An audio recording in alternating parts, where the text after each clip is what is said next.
Hello.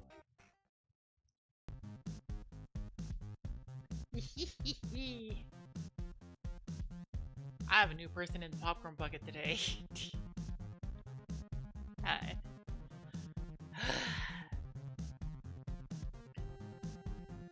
So, welcome back to Subathon 2026. Today is going to be the interview day, starting with Iggy Maid, who's here already. Hello. Yay! Immediately, right off the bat, I just want to say that, well, I like the JoJo's reference in your reactive. Well, thank you, my girlfriend drew it. Yay! I have a bunch of friends who like JoJo's, and I like JoJo's myself, so it's kind of Yeah, I've been a fun. fan of it for a few years.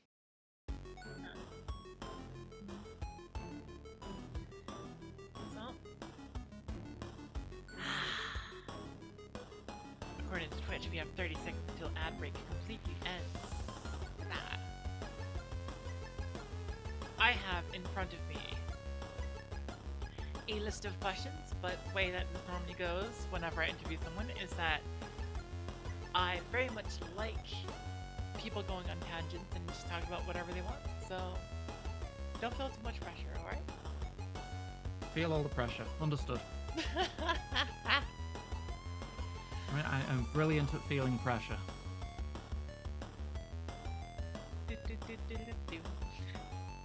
Under pressure. Powerful. So, 4 whole minute stream. Well, no, the stream is gonna go longer than 4 minutes. But hello, Erica. So, let us start off simple.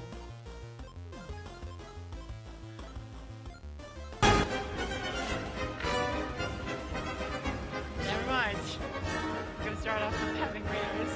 I want to say hi. Hello, Raiders.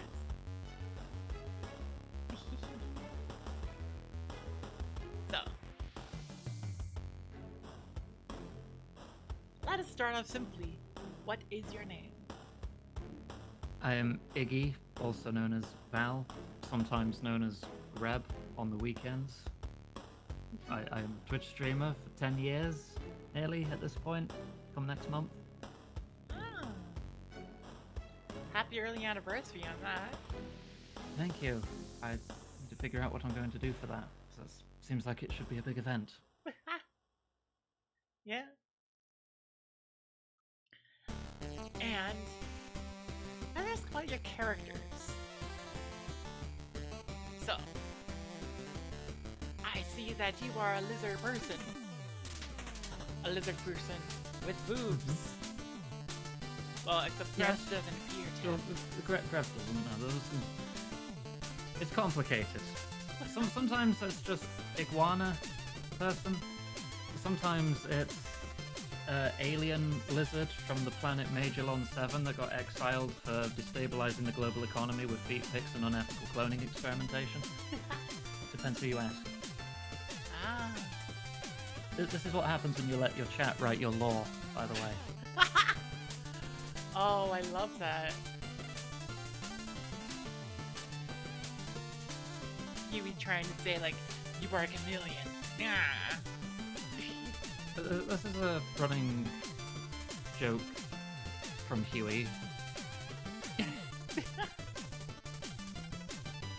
Yay. Huey's always bullying me. So, Oh, because I won't let him unionize, and I keep putting him in the milking machine. yes. There is no milking union as of yet.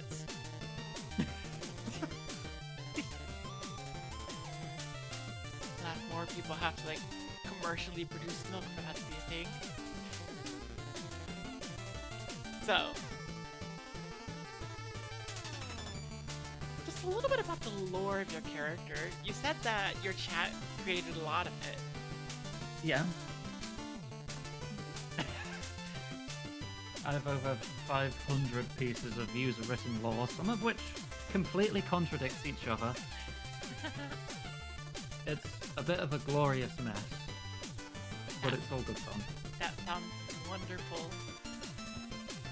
Where does your character originate from? From my head several years ago as a persona that used to be a male iguana, but then as I came out, sort of transitioned alongside with me That is to the design you see today. And also Grab is there. and also grab.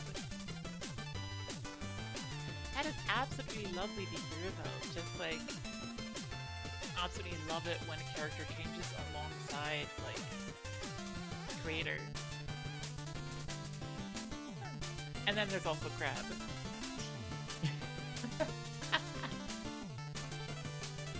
Yeah, just pretty much agreed on that I created Greb through a cloning experiment gone wrong when I accidentally dropped a load of cheese into the cloning vats. And out popped Greb, just a little stunted, wrong, lacking any kind of anatomy. It's basically a Barbie doll. Just with a love of cheese and war crimes. Love of cheese and war crimes. Yay. I saw a little bit of the grab model, and I'll say, it seems like all the cheese went to making grab thick. I wouldn't say Greb's particularly thick.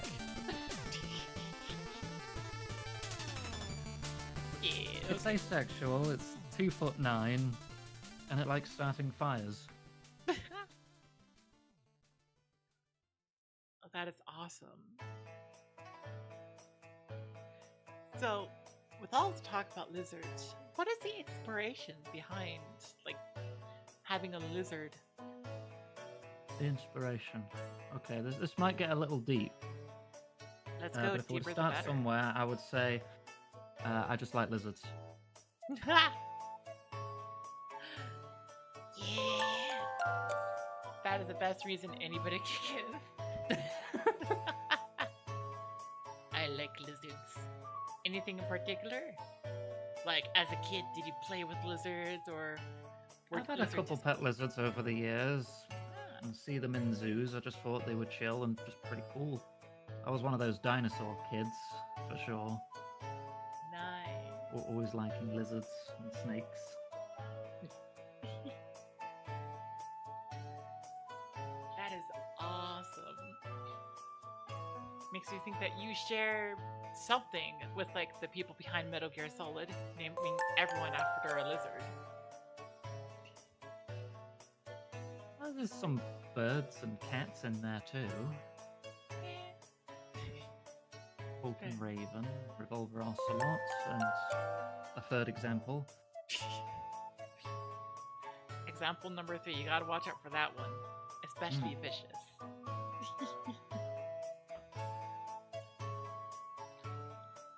So what are some particular like standout like oh my gosh moments of your lore that like chat created? Probably all the various nonsense Greb gets up to. 'Cause apparently Greb has the power of belief, like similar to a Warhammer orc, where if it just believes something, it'll happen, or just work that way. Oh, I can love that. There was a piece of art where Greb is sitting in a cardboard box that's got like spaceship controls drawn on it in crayon, while it's watching Wallace and Gromit on the moon. And it just inexplicably manages to take off and head to the moon, and in the next image there's a giant bite missing out of the moon. Oh, that is hilarious. Yeah. Ah. Hacking. Over here in the Celestial Circus, we love the power of imagination. Although imagination is more akin to a currency here, but still. Might have to put out a ban for Greb. Greb would use up all of it without anyone knowing the difference. So, Falls is about Greb and your main character. Your main character is Iggy Maid? Mm-hmm. Not just Ah. Iggy. Iggy's a nickname. The actual name is Valerie. Ah. Alright. So anything in particular that, like, you share between your character of Iggy and you? Well, for the most part, they are just a reflection of myself, personality and ability-wise. Just to say, not that many abilities, but I like to think I'm pretty okay at video games. Usually. Sometimes. A little bit of confidence there. But my confidence is just slowly ebbing away at time the more I speak about myself. Well, you'll continue to speak about yourself, so hopefully I will buoy up your By the end of this, I'll confidence just be a little puddle. Maybe by the end of this, you'll be more Greb. I mean, if you want grab, I could go grab. Ah,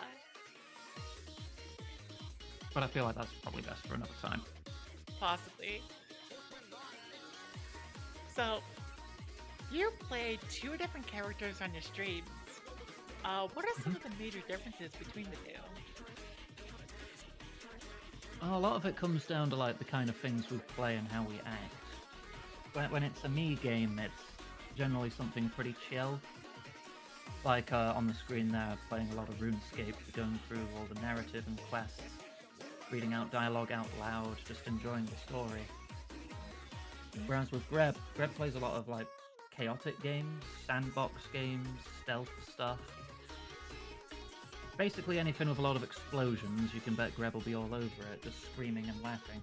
Been playing a couple horror games lately, and it's hard to tell what the real horror is, the monsters or Greb.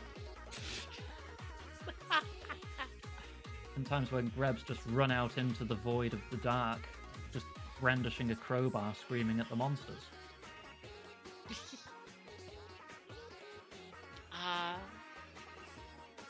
Reminds me of a clip I saw of like someone doing a parody of the Backrooms, but instead of like, yes, you know, you should be scared of everything, it was just, remember, in the Backrooms, you're an entity too. And it was just running right after the monster and having the monster run away and be like, ah! I imagine that would be Greb energy. Mm-hmm. Greb is just the embodiment of chaos a lot of the time. It's not particularly good or evil, it just does whatever's fun in the moment. Nice. So it follows the bit? Pretty much, yeah. Nice. So we did touch on, like, in the background, Iggy plays more, well, Iggy's playing a more calm thing of, like, RuneScape, and Greb plays more chaotic stuff. How does that relate to what you normally stream? Well, we stream, the way I've got my schedule set up, it's like a rising level of chaos throughout the week. So like, the early days throughout the week, like Monday, Tuesday, be something really slow and chill, like RuneScape. Or something like equally story heavy that people can just relax to or fall asleep to while I'm on their second monitor or something. Then I have 2 games during the week. My second game on like Thursday, Friday will be something a little more intense. Currently I've been going through the Resident Evil series. I'm still reading out aloud all the written files and stuff, so it's still overall pretty chill for a horror game. And then the weekend is when Greb comes out. I let Greb out the cage. And it's been playing through the Batman games currently.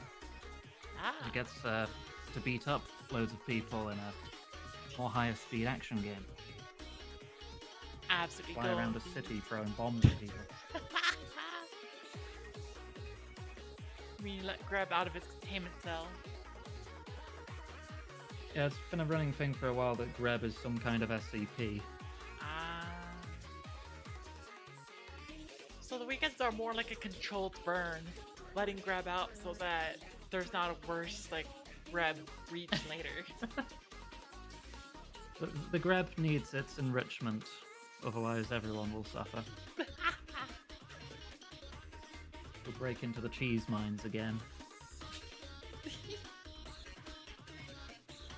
So with the talk of like a containment cell and all that kind of stuff, in lore, do you stream from a particular location?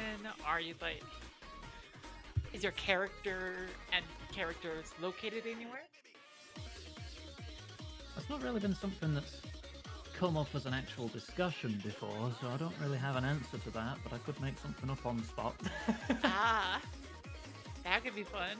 Although now that I brought it up, you should try to figure something out before your chat just says, "Ah, this is the lore now." Well, it's funny for chat to come up with things too. Ah, But there has been various art of grab in like containment facilities and breaking out of said containment facilities. ah. So I guess I could be like in a sort of side room to grab, basically a cleaner for the area. Whenever Greb gets out, I'm the one who's called in to wrangle it back with some cheese. So you're a little bit like the warden slash janitor to Greb. I wouldn't say warden's really the right word. That assumes a level of control. Attempted caretaker. Caretaker slash janitor. It's quite difficult to control a creature that can do what it wants if it thinks it can.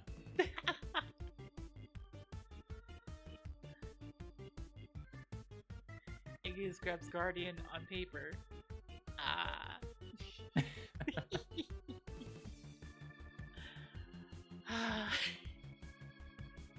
Hecking love it when lore gets like strange and out there. It's fantastic. So Yeah, the lore is very slapdash and all over the place. I wouldn't say it's a main focus of my streams. well, it's fun to think about at times. So, speaking about your streams, what do you enjoy most about streaming? Helping people. Ah, That's why I started in the first place, really. Helping people get through their day, being entertaining, or attempting to be. Raising Okay. money for people in need and charities. It helps give me purpose because I'm a stuck-at-home disabled person for like 90% of the time. I ah, want to do something to make a difference, and I feel like this is a good thing that I've sort of settled into here. absolutely a good thing. What was like one of the more recent charities you did a stream for? Oh gosh, what was the last one? Most recent fundraising efforts we've done have been for mutual aid for people in and adjacent to our community specifically. Ah, I think before that it might have been some Palestinian aid. Definitely done a lot of fundraising for trans charities and other LGBT plus charities. This has kind of been my general wheelhouse. ah. That does seem pretty awesome. I'd say we've definitely raised a fair few $1,000s over the years. Yeah. It's nothing huge like a celebrity could pull together, even at a moment's notice, but we do our best, and I feel like I have made a positive difference in the world for some people at least. Seems like you have made a difference at least. I've made a lot of friends through it too. A lot of people I care about. Yeah. That's one of the wonderful things about streaming, isn't it? That after long enough and trying to like navigate around whatever drama may pop up, you end up making a lot of friends. hmm Definitely made a lot of connections over the years. It's like, I feel very close to my chat in particular. I'm not like a massive, huge streamer. like the top 100 or even 1,000 where they can't even keep up with their chat. I feel like I've got a genuine connection with pretty much everyone who participates in my chat, and I'd be happy to call pretty much all of them a friend. Yay! Well, Huey appears to call you their mom, so More green and smelly. more green and smelly. Wow. I don't know about that smelly part. You are currently in a hot tub on the stream we're watching in the background. Yeah, the hot tub gets brought up now and again, especially when there's a little donation incentive to enhance certain parts of my body, which you may have noticed something looks a little bigger there when I'm in the hot tub. Yeah. Yeah, my glasses get bigger.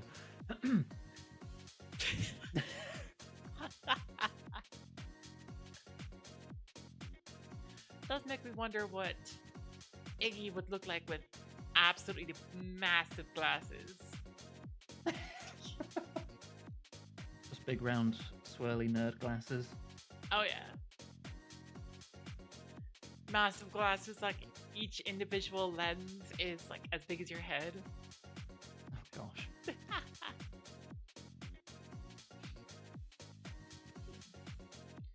Huey wants me to ask about your fascination of pairing. Oh, that's the whole thing, isn't it? Thank you, Huey.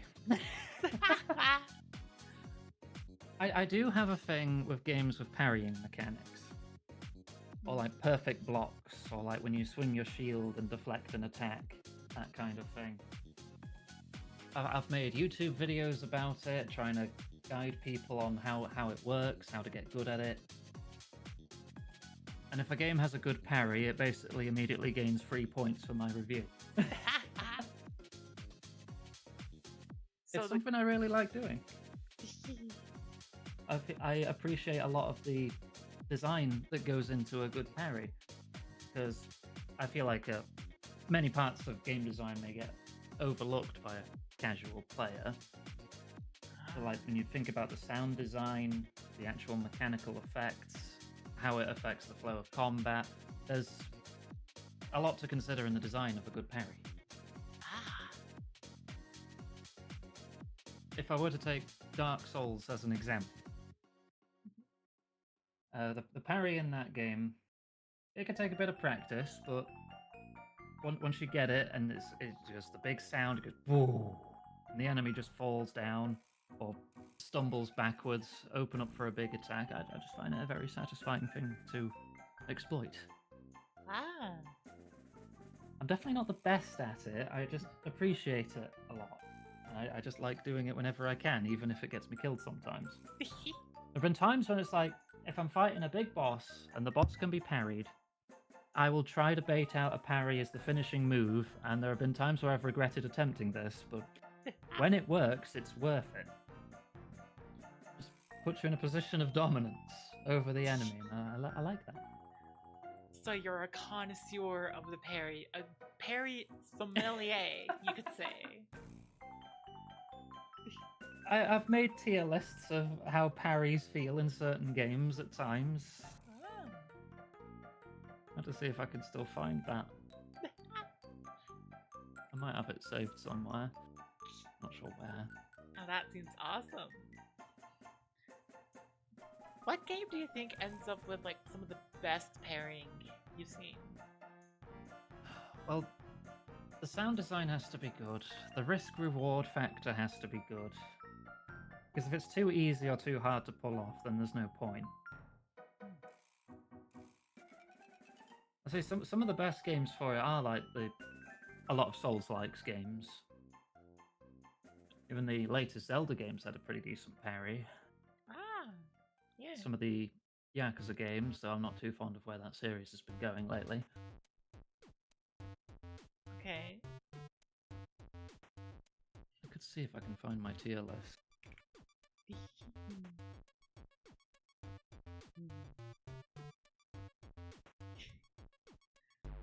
We have Robot Miser saying, best parry in terms of sound design alone is Bloodborne's. Ah. Bloodborne is pretty brilliant. It has fantastic sound design on its parries. I will 100% agree with that. Yeah.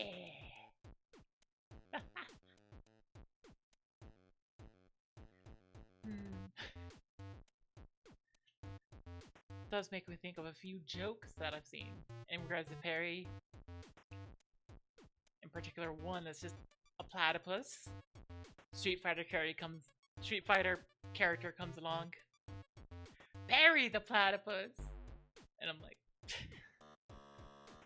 Yeah, the third strike Evo moment, was it 37 or 47? I think it was 37.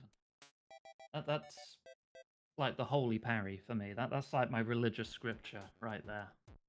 ah, If you're familiar with that, where it's a Ken player parrying all of Chun-Li's super. It's like 15 parries in a row in like the finals of a fighting game tournament. I've heard of that. Yes. It was a beautiful moment. I'm not really a fighting game player. I tend to avoid PvP, like, at all corners, really. But I can still appreciate the games. Yes, the Daigo parry, Robot Miser in chat is aware. Yep.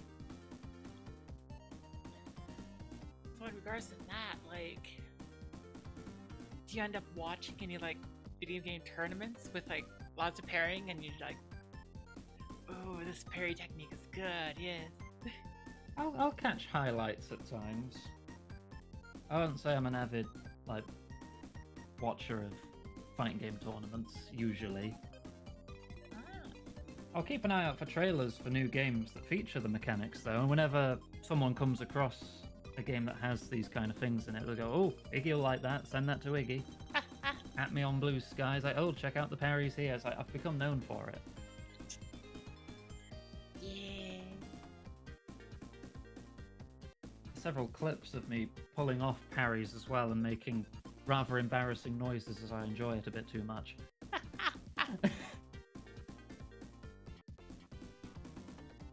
So with all this talk about parrying, do you end up like playing any games in your free time where you parry? Like just on your own, you're just like, ah yes, the parry. I'll get some practice in now and then, especially if I've got a game involving it coming up on stream. I do like to get my practice in, Ah, especially if it's a more difficult Souls-like. okay. It's like a little training montage before the real thing. Like, whenever I get my hands on a new game that has parrying mechanics, it's like learning to ride a bike again. But once it clicks, you've got it. Because the frame data, like when the parry becomes active, the cooldown between it, when you need to time it exactly, it's different in every game near enough. Ah, So I like to take a bit of time to practice, to try and get in the flow of things.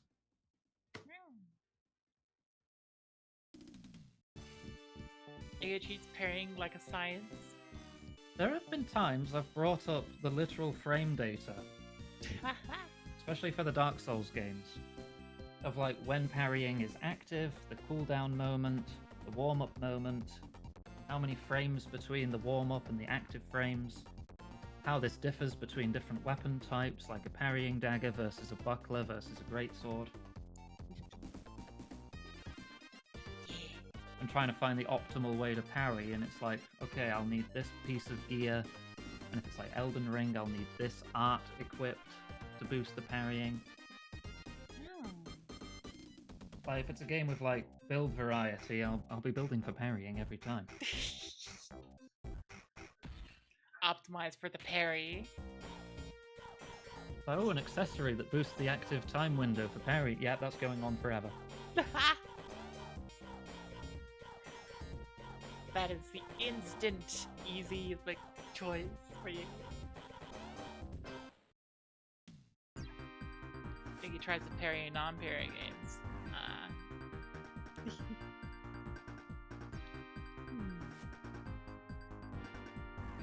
So, what do you end up doing in Hello? your free time? Huh? I think Discord broke for a second then. I didn't hear anything from the past 10 seconds. Oh, frick. Well, Discord is back, apparently, at least. Yeah, we're back, we're back. Yay! I'll just need to hear whatever was asked last again. Well, just a question of what do you end up doing in your free time? For the most part, at the moment, prepping for future streams. I put a lot of work behind the scenes into planning and getting things ready, especially since I've started RuneScape. This game is grindy, to say the least. So, since I'm a narrative-focused streamer, on Iggy days at least, not Greb days, I like to get everything in a position ready to enjoy and continue the narrative, the story, the quests. But in RuneScape, there's, oh, this quest needs level 78 such and such, or level 82 and this other skill. It's like I don't want to stream just me mining rocks for several hours. So I see that as work for the streams lately.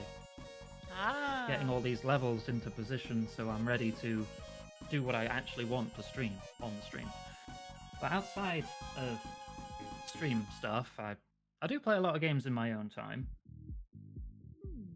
I talk to a lot of artists, commission art with my various characters getting up to shenanigans, usually of the best not discussed in polite company kind of art.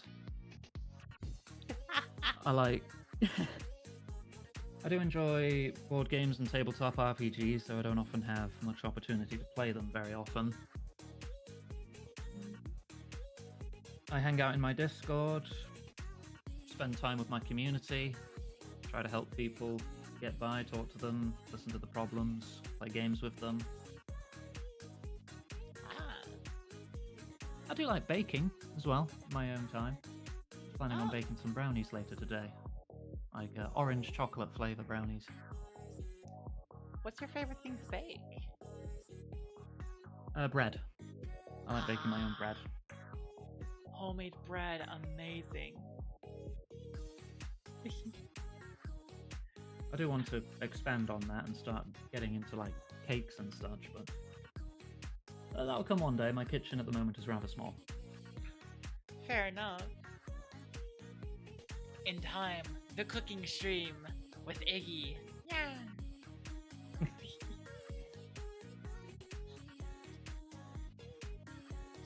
Apparently. I do like cooking and baking, but it's hard to get motivation unless I'm doing it for someone. If it's just for myself, my cooking tends to be a lot simpler. That does make sense. I know a lot of people who are the same way. Huey, if there's a Greb cooking stream, there won't be any survivors.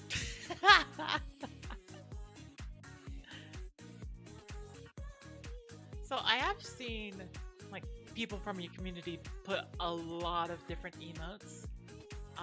What would be some of your favorite emotes you have? From my channel specifically, let's have a look. Which would I call favorites?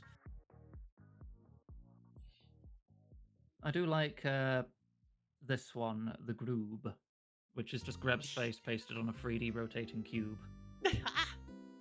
It was made by a friend in like 5 minutes in Blender, and it's immediately become, since then, one of the most used emotes. Oh, Whenever the stream's starting up, people just start posting Groobs. If you play the right like games, you could say it's a Groob cube. It does tend to be Greb who hogs the spotlight a lot when it comes to like fan art and emotes and such. The chaos sells, I suppose. Chaos sells indeed. Although for the promotional art for this interview that I made, it is Iggy in the pose of the Matrix. I do like that movie. I've actually seen the second and third ones in a long, long time. I watched the newest one, which felt like a retreading of the first, so I wasn't really too keen on that. But the original Matrix will always be special to me. Ah.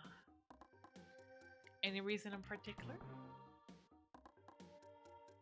Well, the directors came out as trans, and then the story itself kind of became like a trans allegory itself, so just felt Yay. fitting.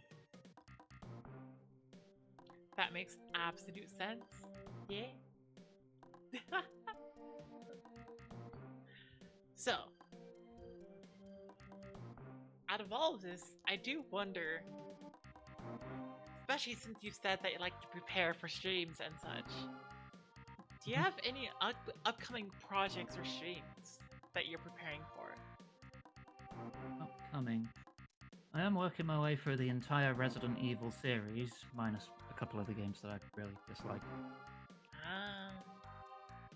I wouldn't say that needs that much prep, given that they're linear games. I just need to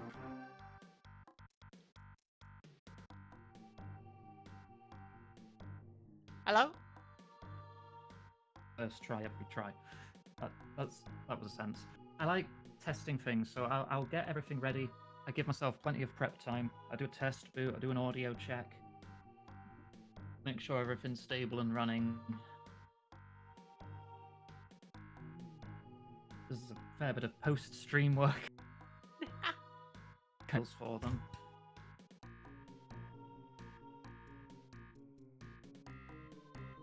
You are cutting out a little bit there. Iggy? I like planning everything out. I like going according to plan. I have a routine for everything.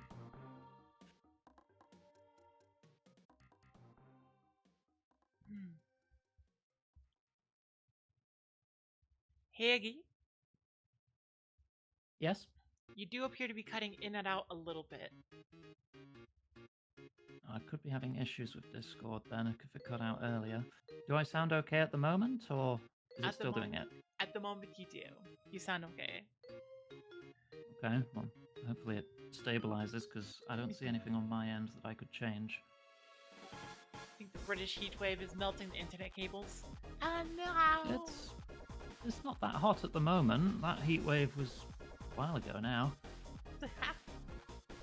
Weather outside at the moment is it's still in the mid 20s Celsius wise, Ah. which is a little warm, but that's fine for me. I do like the warm weather. It's another lizardly thing about me, I suppose. Lizardly thing. You like the warm weather. Cold-blooded but warm-hearted.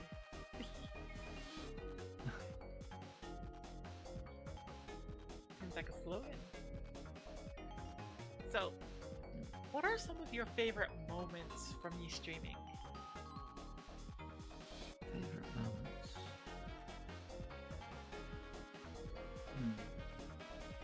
Just trying to recall back nearly 10 years of streaming now.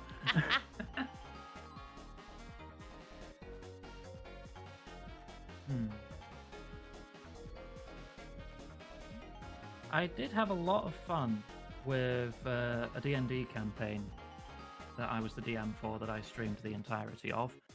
It did unfortunately turn out to be one of my worst performing stream series, No. despite the effort put into it with custom overlays and art and me doing a lot of world building and character writing. But I still had a fantastic time with that and my players. Ah. That is lovely to hear that you had a fantastic time at least. I had loads of maps prepped. It was a massive campaign about an immortal king Ah. who wanted to shed his immortality because it would bring down the immortal queen, who was like the antagonist. So he was like traveling with the party, trying to find a way to undo this immortality. The entirety of Greb's KSP saga. Oh, grab on Kerbal Space Program. Oh, That no. was a time. Well, in its defense, it ended up accomplishing quite a lot with rockets that didn't look like they should work, but somehow did. That is a pretty solid defense it can give. Yeah. Might be its power of belief working there again.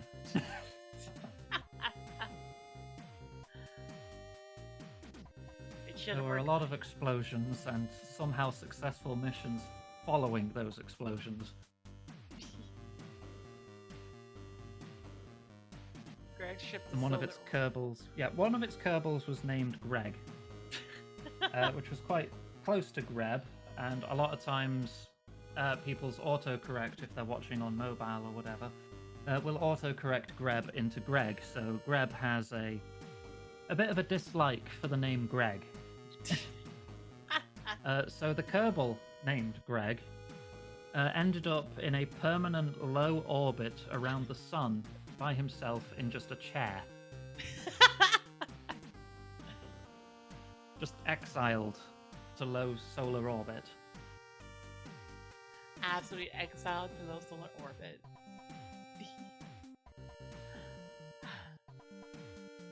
So that was a good moment. That sounds like an amazing moment. So, we did talk a little bit earlier about your social media presence, like tagging you on Blue Sky. Hmm? So, what does your Blue Sky normally look like? How much can I say without getting Twitch mods angry? A lot of anti-capitalist rhetoric, I suppose. A lot of sharing news from the games industry, which is a bit of a mess. A lot of sharing art. A lot of sharing art, in quotations. As well as, like, boosting friends who stream. Trying to get eyes on my own streams, the usual stuff. Yeah. Yeah, a lot of my calling out of the treatment of people who work in the game industry is probably what's getting me the most attention at the moment. Fair enough. Although, what I see the most from your Blue Sky is your art and your art. There is a lot of it. It gives me the happy brain chemical to support artists. I vastly support the artistic community. It's probably the nicest way of saying there's a lot of boobs on there. Yeah. Well, I am a lover of boobs as well, so.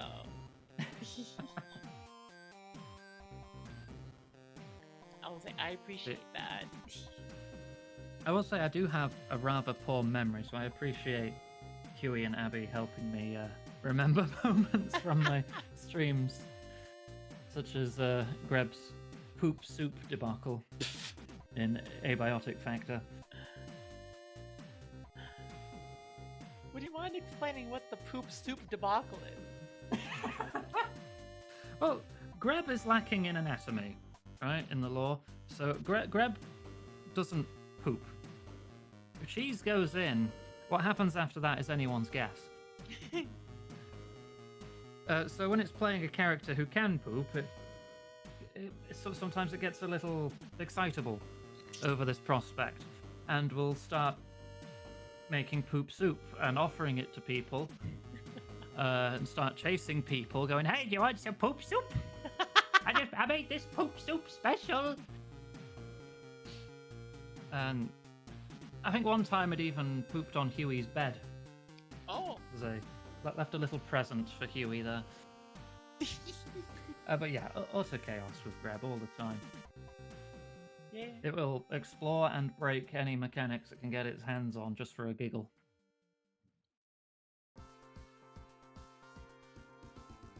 And now I'm curious about the bread posting as well, which Abby brings up.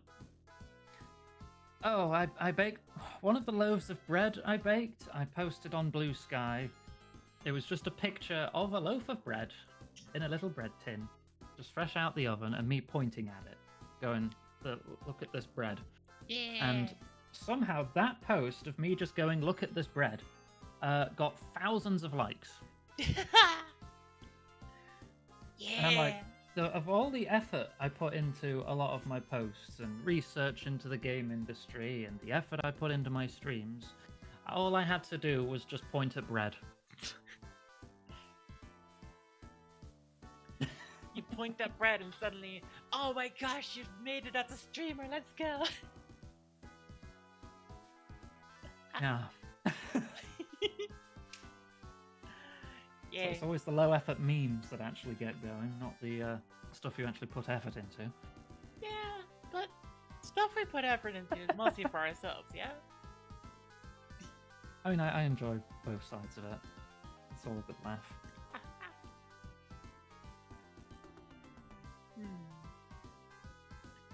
Huey mentions that you love sharks. I do have a thing for shark characters in artwork. Ah. A lot of people who have shark characters, they tend to be tall, muscular. It's the kind of woman that could snap me in half without a moment's effort.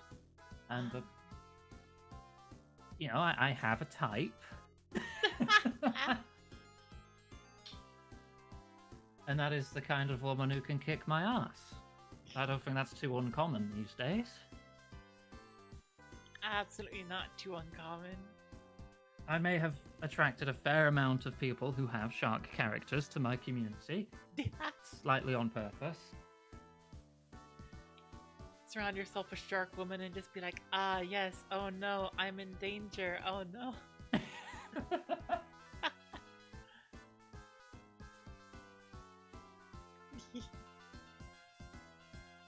And yes, I do have the IKEA shark plushie, of course I do.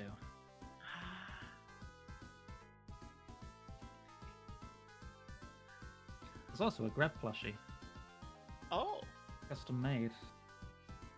that seems pretty awesome. Do you have any It pictures? is, I love it, and if anything happened to it, I would kill everyone in the room. I'm sure I can quickly procure a picture of it. Do you want me to send it to your Discord? Oh, absolutely.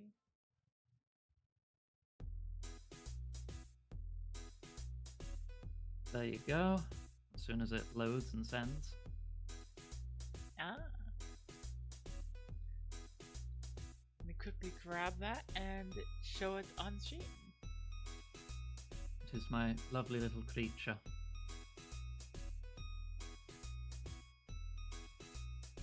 There we go.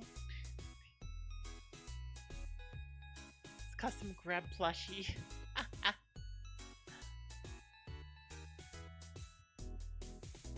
That seems amazing.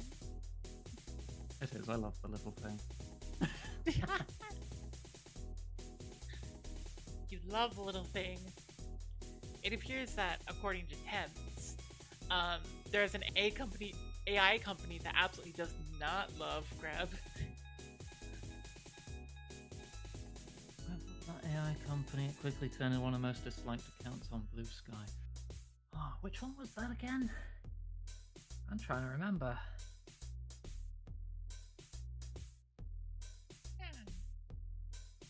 Look through Greb's Blue Sky history.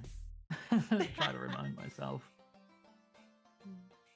I imagine there'll be many times Greb mentioned the words AI, so it might help me find it. Yeah. Huey does have a question. What does Greb feel about its own plushie? Greb sees it as competition, like when a cat sees itself in a mirror. So you got to keep them separated. I did find it. It was when Blue Sky was trying to make a little AI thingy. And Greb said, wouldn't it be funny if everyone blocked this AI account before they could do anything with it? And it got 13,000 reposts. So that was funny. also Grab versus Plushie. Understanding that Grab has power of like belief. Would Grab believing that the plushie is competition make the plushie somehow sentient? That is a very important reason for keeping them apart. Oh dear. That's basically triggering an SCP event right there. Ah. Like, Grab isn't the smartest shed in the tool, but it does have the capability to cause quite a bit of dangerous situations if its power gets a bit out of hand.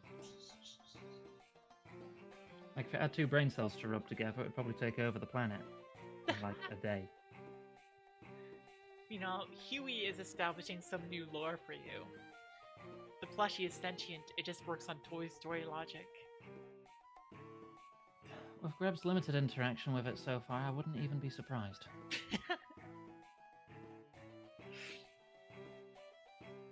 Ah. Just a plushie is like, oh no, it's Iggy! Now, I do have an Iggy Lore channel in my Discord where people can submit just random lore submissions that come into their head. Ah. If someone were to decide to add that, it would be piece number 541 of Iglore. Out of curiosity, because it seems like you have it named. You have it numbered. What would be Iggy lore number 420? Iggy Lore 420. Let me scroll up a bit here. Nearly there. 420.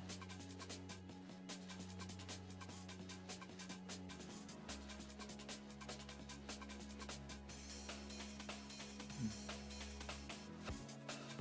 420 itself doesn't seem to make much sense.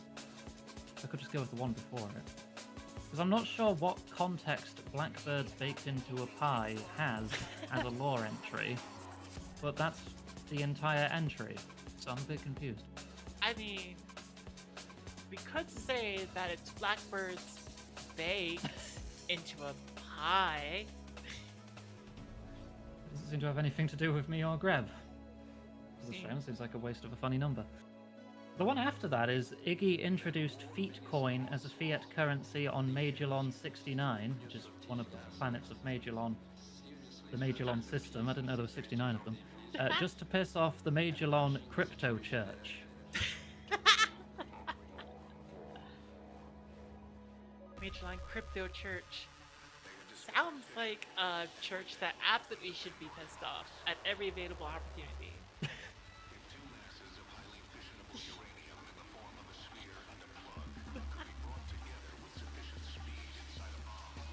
Grab has cost the SCP Foundation approximately 640 million USD in damages. Really, I thought it'd be higher than that by now. Grab needs to step up its game. I would if you gave me the napalm. Not now, Grab. Yay! Grab does have a fondness for napalm.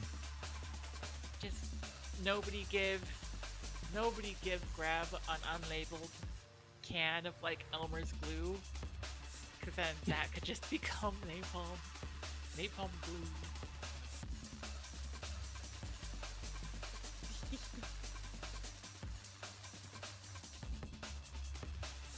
See, a new piece of lore was just added during this interview. 541 Iggy Cute.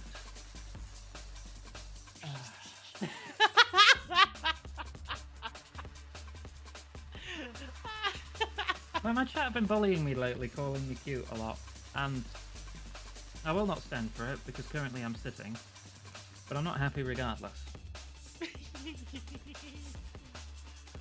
Oh, that is amazing though. Yes, Abby, I see you. Good job. Good job, everyone. New piece of Eggy lore drops. Eggy cute. Let's go. You could rely on a warm rock. I would like to recline on a warm rock. All right. So we are nearing the end of the time for the interview. Would you like to plug your channel to everybody? Okay, I'm Iggy Made. I stream at twitch.tv/Iggy Made. I'm Iggy Made pretty much everywhere on the internet that I've got my hands on, such as Blue Sky, Discord, YouTube. There's 2 channels on the YouTube, and one's a lot more active than the other, and that's the one uploading the VODs. Ah. I did try to get into pre-recorded content, but video editing is not my passion, I'll say. Ah. I would like to do more, but it's just there. Maybe if I have the money to hire an editor, then more will come of that. It's really not my forte. But yeah, I'm currently in the progress of streaming the quests of RuneScape Free. I nearly said old school. I already finished the quests on that one. My series on Resident Evil, which is currently on a very short break while I do a bonus run of Dino Crisis 2, which I guess is Resident Evil adjacent. And Greb is going through the Batman series, currently on Arkham Origins. That's on the weekends. I stream typically 5 to 9 p.m. in British time. We're on the BST time zone at the moment. So that's typically 5 hours ahead of East Coast, if I remember correctly. All right. And figuring out other time zones from there is now your problem. Yep. For anyone to have the reference, it's like it is almost 9 a.m. for me, so. That is quite early. Yes. I specifically went I'm to usually sleep awake early. at the crack of noon myself. I like to get up nice and early. Ah. The crack of noon. Let's go. So, when are you next going to be streaming? In just over an hour and 5 minutes from now, I'll be continuing RuneScape Ah. with some Grandmaster level difficulty quests that I've currently prepped for, Nice. which should be good, I hope. I may die horribly, but that's part of the adventure. All right. Who is Noon, the most lesbian to have ever lesbian? Anyways, thank you so much for being here, Iggy. You're very welcome. And for everybody else, I am going to go on break for a couple minutes, and then we'll have the next person ready to interview, Robot Miser. So, I will see you in a bit. Bye-bye. Bye.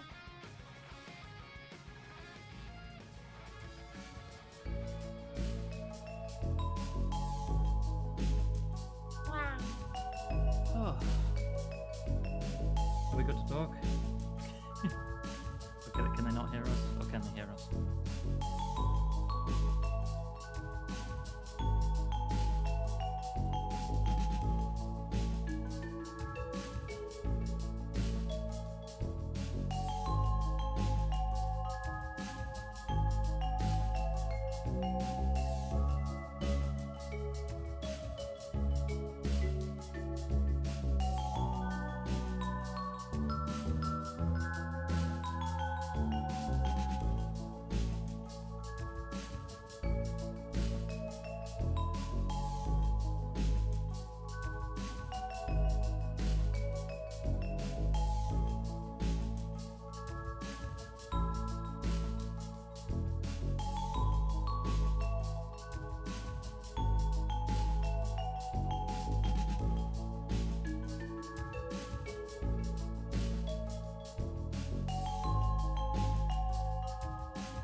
Ah, blah, blah, blah, blah, blah.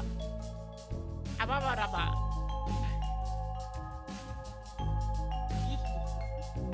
There I am, Gary. There I am.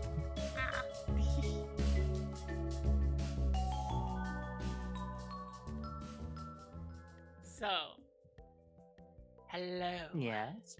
Hello. Welcome back. I've interviewed you before. Yes, you have. And that leads me to have some curiosity about. Well, I think a couple of things may have changed between now and then. Yeah, a few things.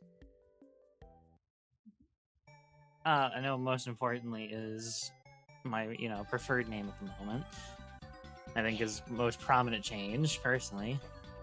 Most prominent change. You are now Zelda. Yeah, that basically came about from there's a scene from the new DuckTales where it's just like, oh, why'd you name them this? I wanted them to be named this, and it's just I could have been Turbo. and so I was sitting there one day with my partners, and I just kind of was like, I could have been Zelda. I could have had any name, and I just gender flipped my old one. I'm gonna be Zelda now. So you just went and said, Zelda now. Yeah, I mean, so far, everyone's kind of adjusted to it pretty easily. I will apologize. I've messed up a couple of times, but I mean, yeah, that's because we don't, chat that often. fair enough. But still, I feel like we chatted enough that I should have been better. That's fair. That's fair. So, let's start off with the first question on the interview. All right. What is your name? Well, my name is Robot Miser as far as my channel and, title goes. Also considering changing that because, despite, what it's based on, I don't play the game series that I've kind of based that identity off of. But obviously, in like casual circles and with friends, I go by Zelda because as much as, VTubing is kind of supposed to be this mask, I do like sort of becoming the mask a little bit and being personal, I guess. Absolutely. Being personal and personable kind of helps with streaming a little bit. Still working on being personable. I'm still very shy. Like the impersonality of being online usually helps a lot. Like I'm very much, active. I am very much extroverted online, but IRL, I'm a ball of disassociation that you just kind of like sits in the corner and tries to become like wallpaper and something is there, but you're not very inclined to go talking to it. I mean, some wallpaper is very much something you want to talk to. I think you're just going crazy. What do you mean? My wallpaper talks to me all the time. It talks back. Oh, that's fair. So, how long have you been streaming? I have been streaming since about 2016 because what is it? That was basically, oh, my console has streaming capability, why not? But I've been VTubing since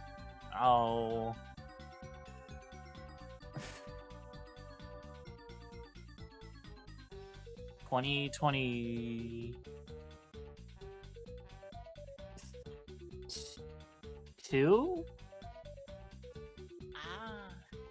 Yeah, it's one of those things of I don't quite remember when I started VTubing proper, but I do know when I started like streaming.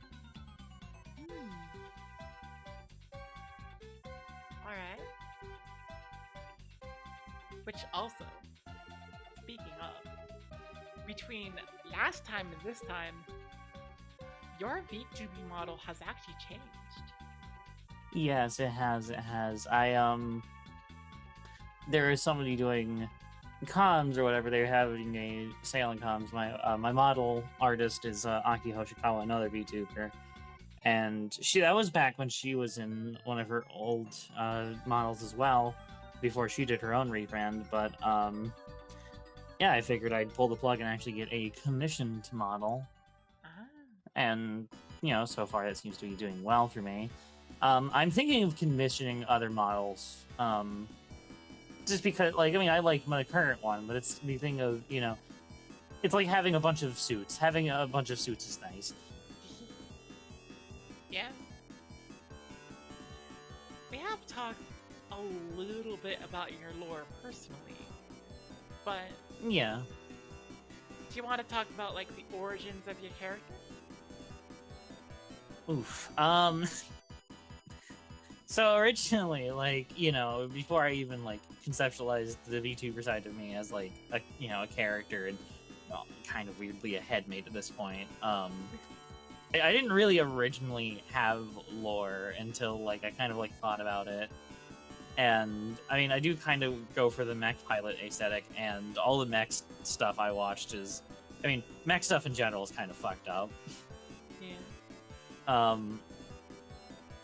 And I like the idea that, the mechs, despite being giant robots, are usually more than just giant robots, because my favorite ones personally are like Gurren Lagann and Evangelion, where it's the, quite possibly might be a living being with metal for skin kind of deal.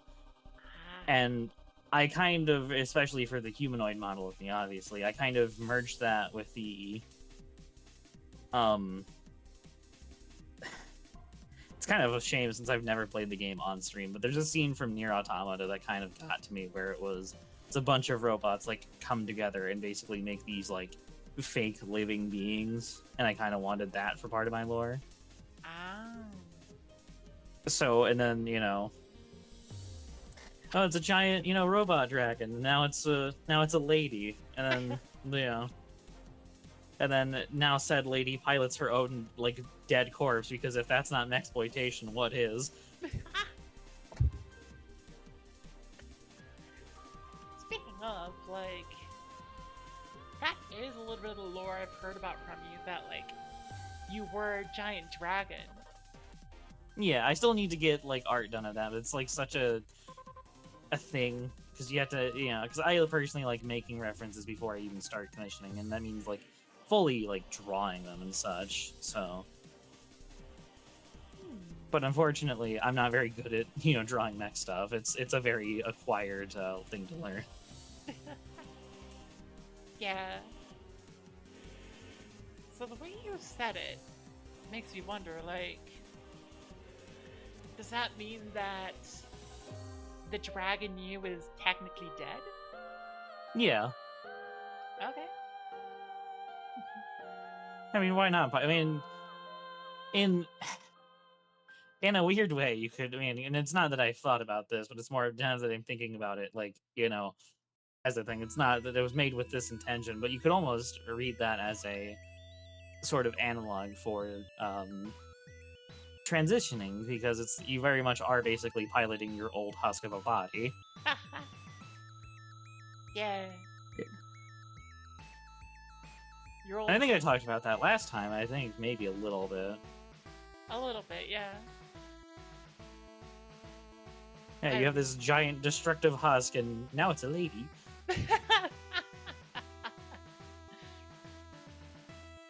Makes you that you have a giant destructive husk, and now it has big naturals. I wouldn't call them that big. I mean, they're handful size.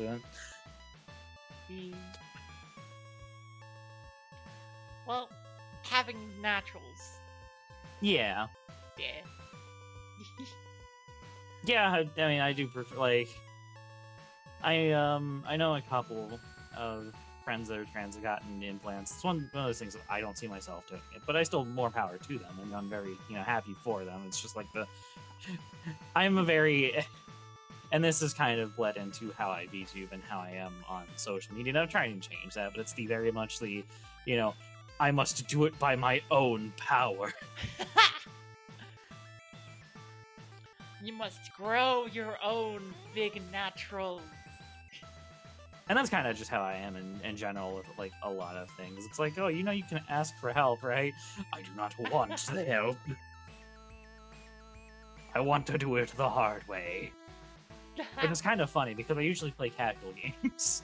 So there's like wondering what the fuck went wrong there.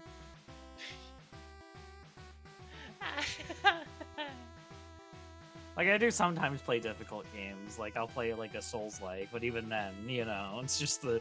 Otherwise, it's, you know, today we'll be playing, you know, easy game for babies. Easy game for babies.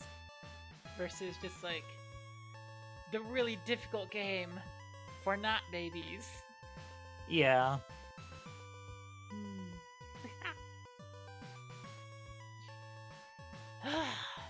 So, speaking of, what do you normally stream? It's kind of a bit of everything, but I do like a good RPG, and that's the kind of the problem. Is like I don't know what it is. I'm getting better at it again. And it's like a lot of these things I'm growing up. I don't really like streaming for like a really long while, and so you kind of need to do that if you're going to be playing an RPG on stream, because otherwise it's going to be like 50 episodes, like, you know, to get, you know, like anywhere in the story. Because even like the Persona stream you currently have up, I only streamed for like an hour last night.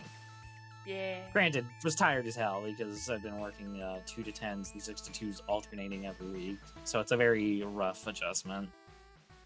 Ah. Sometimes I stream in the afternoon, sometimes I stream late at night. You stream when it's an option available to you. Yeah, I do. I would try and stream like early in the mornings on my 2 to 10 days, but I feel like kind of rushed at that time. And then when I get home and stream, it's like this thing of like, well, now I feel too fucking tired.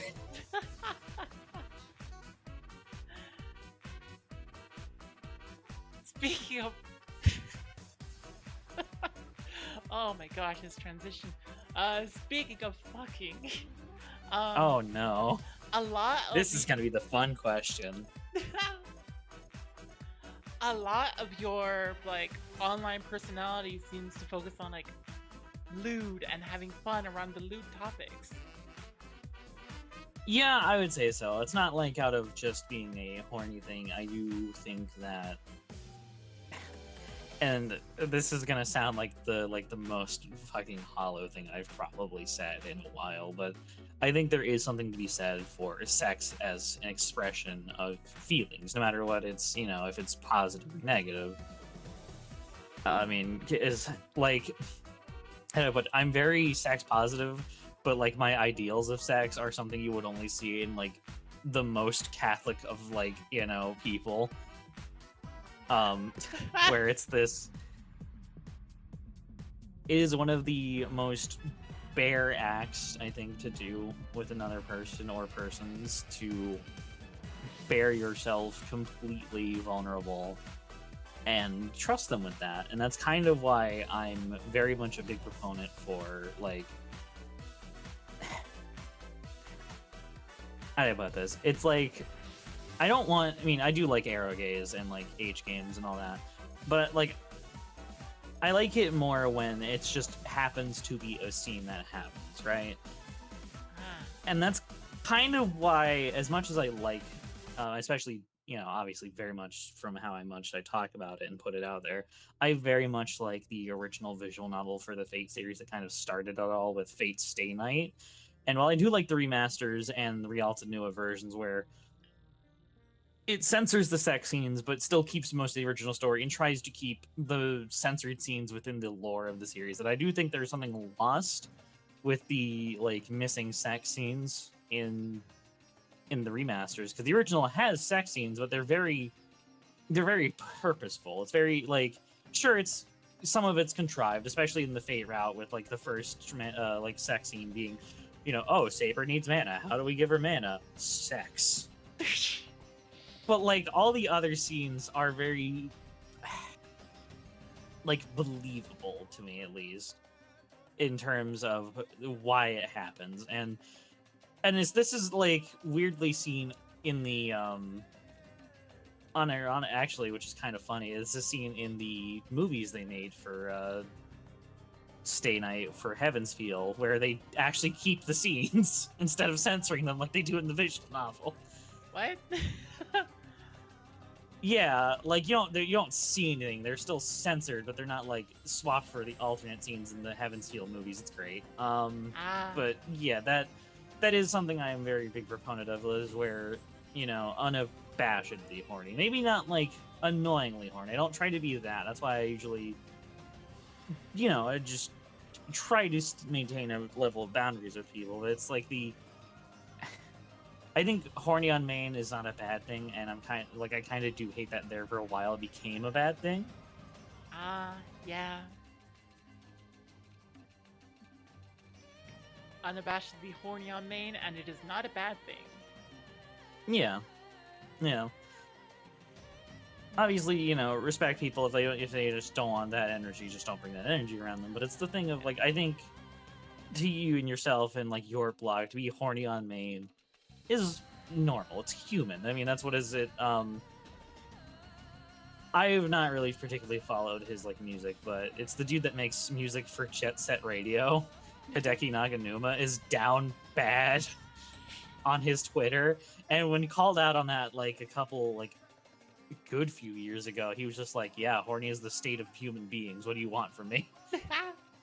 And that's kind of inspired how I feel about being horny on main and just in general, like talking about like sex and that. It is a positive human emotion to hold. Yeah.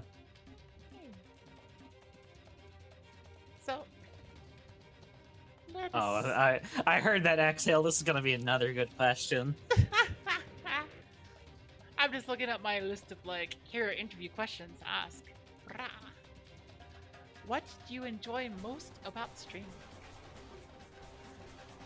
I would say, and I think I've explained this, and it's just kind of hard to explain, but it's like I enjoy showing off playing games to people, and it's like it is to me at least the equivalent of like, because I would do this all the time. When I was younger, I would basically be playing a game and then like, drag in one of my family members or friends to watch because I enjoyed, watching, like being watched and showing off the games that I enjoy. And that's kind of what streaming is, but like as a hobby and a thing to make money from. So, and it's not that I'm entirely in it for the money, but it's like the thing of like I feel like I can do it without not being ashamed, but without feeling like I'm doing basically nothing, kind of deal.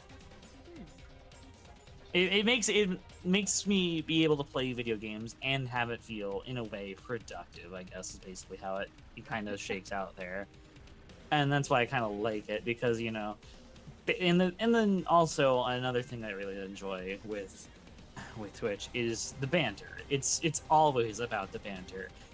I think sometimes there's moments where I get annoyed, and that's like why one of my rules is like I don't care if like you don't think this game is good. I don't want to hear about it. But at the same time, like just kind of bickering with chat is a little fun, just sometimes.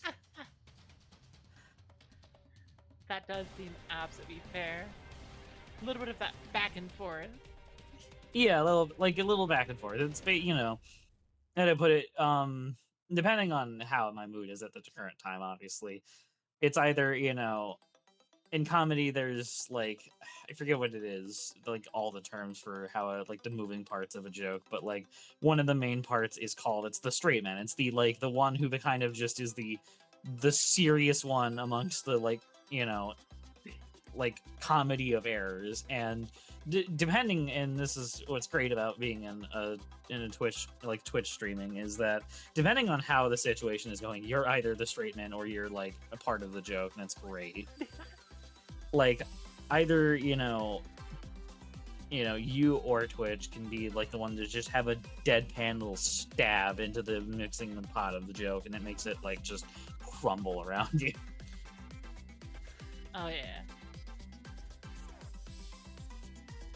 Go in and it's like, you could be the butt of the joke, you could be the straight man, you could be...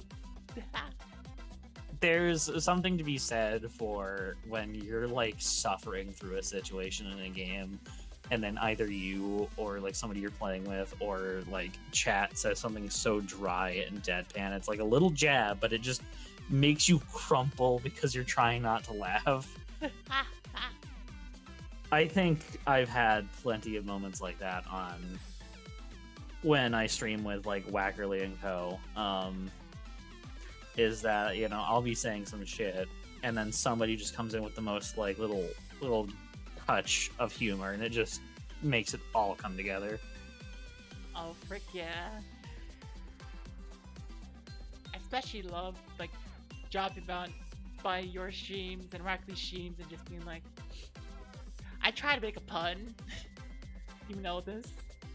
Yeah. Yeah. Not always the best puns, but it is a pun that gets made. There's something to be said for terrible puns. I have specifically one of my.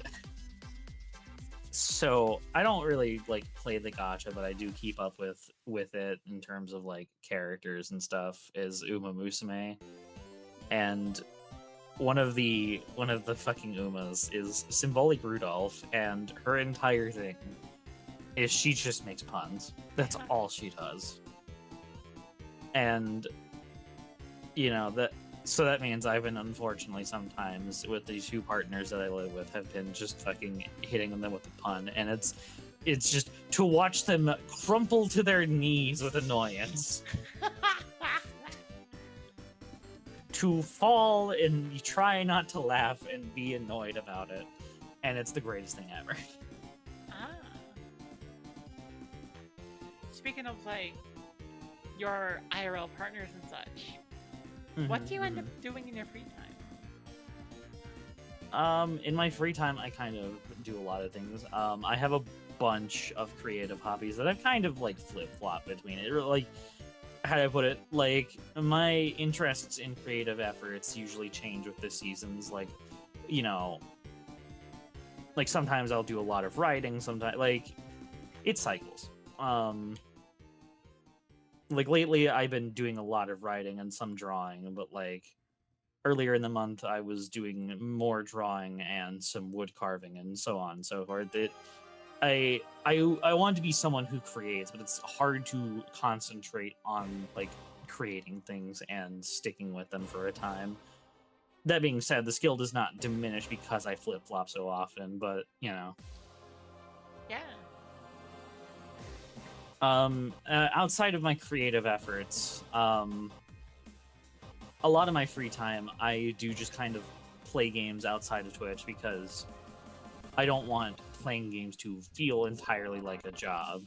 And as far as home life, I when I'm home and have time to do things, because like the 2 to 10 weeks I've been working kind of make it not impossible, but a little hard to do stuff at home, because you know I'll go to work at 2, come back at 10 at night. I just either want to stay up late a little bit or sleep, and then when I sleep it's usually until about like midday, and then I get ready for work. But I do usually like hanging out with my partners. We go, obviously because we're partners and living together, we do usually go out to eat a lot. And I do like cooking. Unlike the previous interviewee, I cannot bake to save my life. Baking is alchemy, and I have no part in it. Like, if you give me the exact measurements, I can do it. But then, like, you'll look at some books, and they'll be like, a pinch of this, and it's like, what do you mean a pinch? You know, like with baking, like a few granules can like ruin an entire like composition of a piece, and you just kind of have to sit there with the most. Well, what the fuck did you expect from me? So I very much like cooking, and I especially like cooking because you can experiment with cooking. You can be like, oh, this has a very, you know, taste in this direction. I wonder, you know, if I add this, will it kind of cut through and make a kind of blend of the two flavors? And it's nice.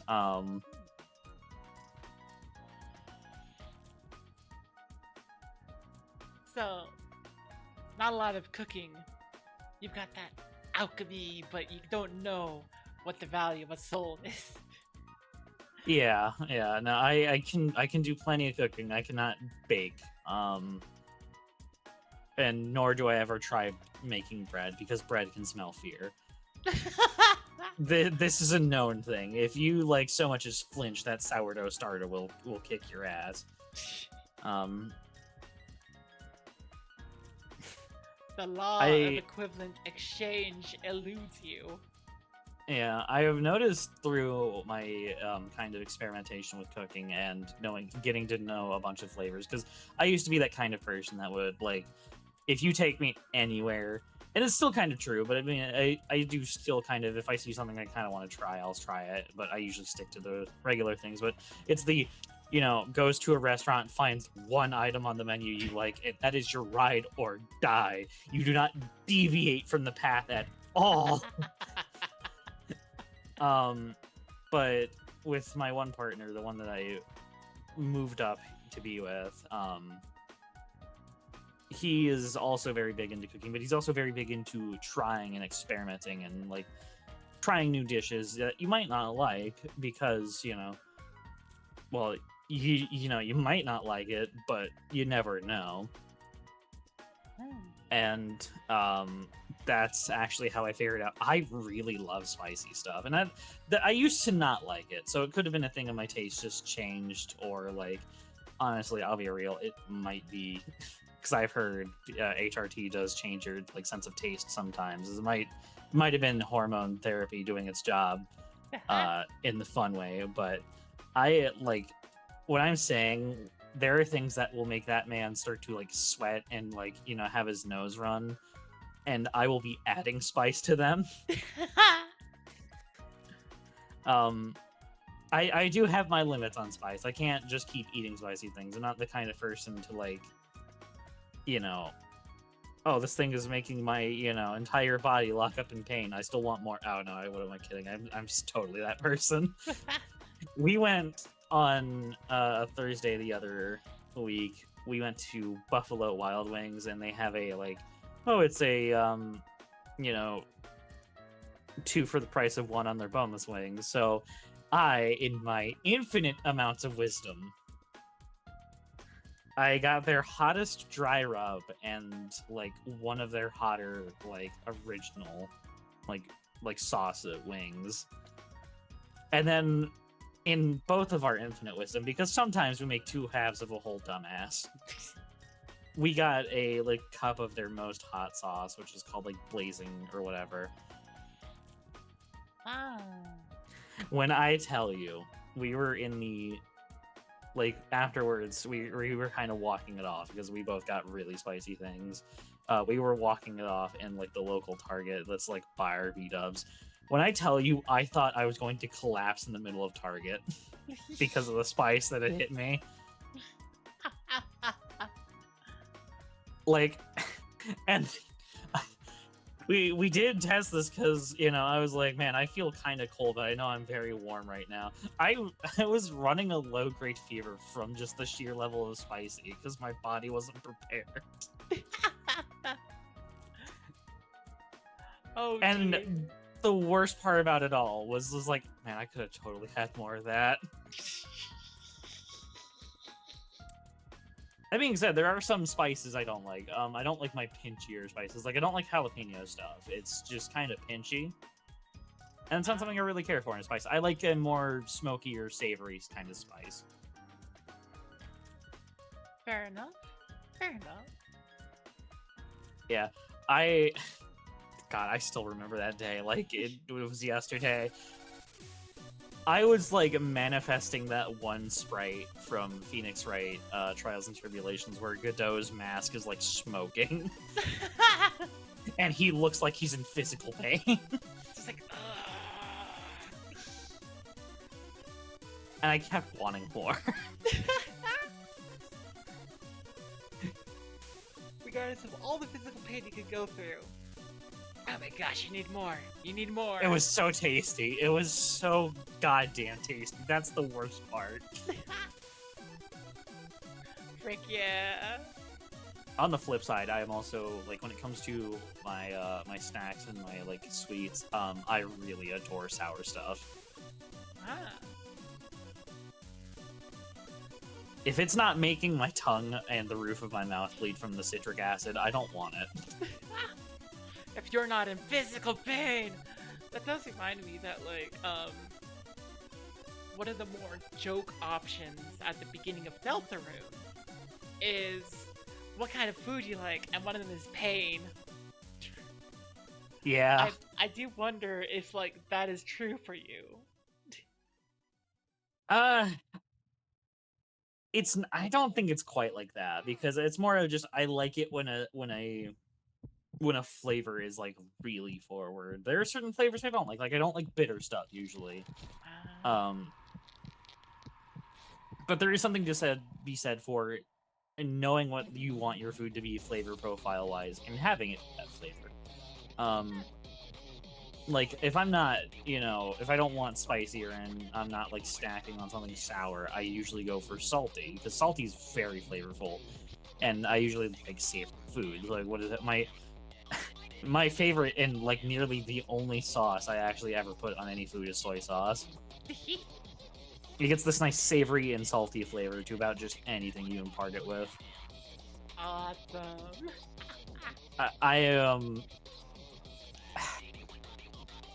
My three like main food types are like comfort food and like I'm not sure how to also be comfort food. It's like savory stuff, because like savory and comfort food kind of cross over into each other a lot, but they're not the same thing. Yeah, I can definitely see the difference. I will fully share though that I suspect a lot of people disagree with my taste in food because I like pineapple on pizza. No, that's the worst part. Is I don't particularly prefer it, but I can do it because I appreciate the way the flavors play together. Yeah. Because it's a very tangy, sweet, and like slightly acidic and sour with a very salty and savory pizza. I can understand it even if I don't particularly care for it. I know I also prefer like earthy notes. I'm the kind of weirdo that will get like pepperoni and mushroom pizza. Yeah. To be fair, God, that was a really long talk about food. That was a very long talk about food.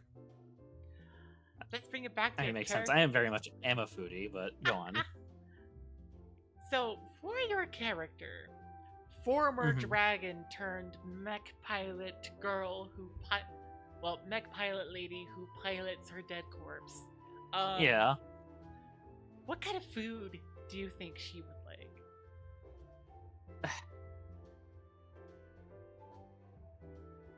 I don't particularly know. I mean, obviously, I could go for the funny joke that like most things with robot people go is like, oh, she drinks oil and gasoline, but like,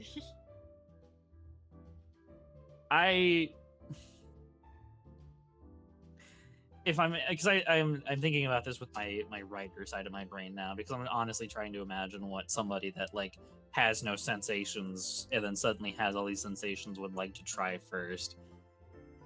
I think that's my VTuber side of myself, and in my head, in my brain, where she lives in there. I think she's where my like love of just filling food comes from, like rice and such, and bread and carbs. Because it's like, not only does it taste good, it's very filling, so you don't have to like keep stacking throughout the day. And it's it's the very, this is very fuel efficient. If I eat more of this, consume. Nom, nom, nom, nom. Yeah. I think because she's obviously a fucking a fuck mothering dragon. Obviously, I love my protein. I love my meats. I am specifically the kind of weirdo that like. It's how do I put this? If that steak isn't threatening to still be alive, I don't want it. I like my steaks blue, and it's so like everybody looks at you weird because what do you mean you just heated it up a little bit? But like, it's so good. It's like, but that seems like it's gonna walk off the plate. Perfect. Knock its horns off, drag its ass across the grill, and slap it on my plate. So, theoretically speaking, with like a love of bread and a love of protein, Mm-hmm. give Robot Miser a extremely rare meat hamburger. And that would be like perfect. Yeah. That's actually my usual taste for burgers, too, is the worst part. It's usually like my main 3 food groups in any given point in time, you know, used to be just bread, meat, cheese. What toppings would go on that hamburger for Robot Miser, your character? For her as a character, oh god. Considering how I am during stream, this is like, I'm probably the kind of weirdo, especially when I'm like that, because I will admit I get a bit more plucky and happy and go lucky on stream. She's the kind of girl to want like an egg and possibly soy sauce on a burger. Egg and soy sauce on a burger?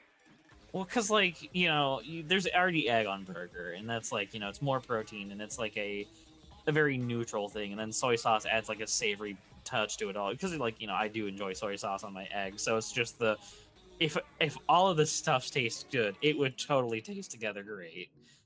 Ah.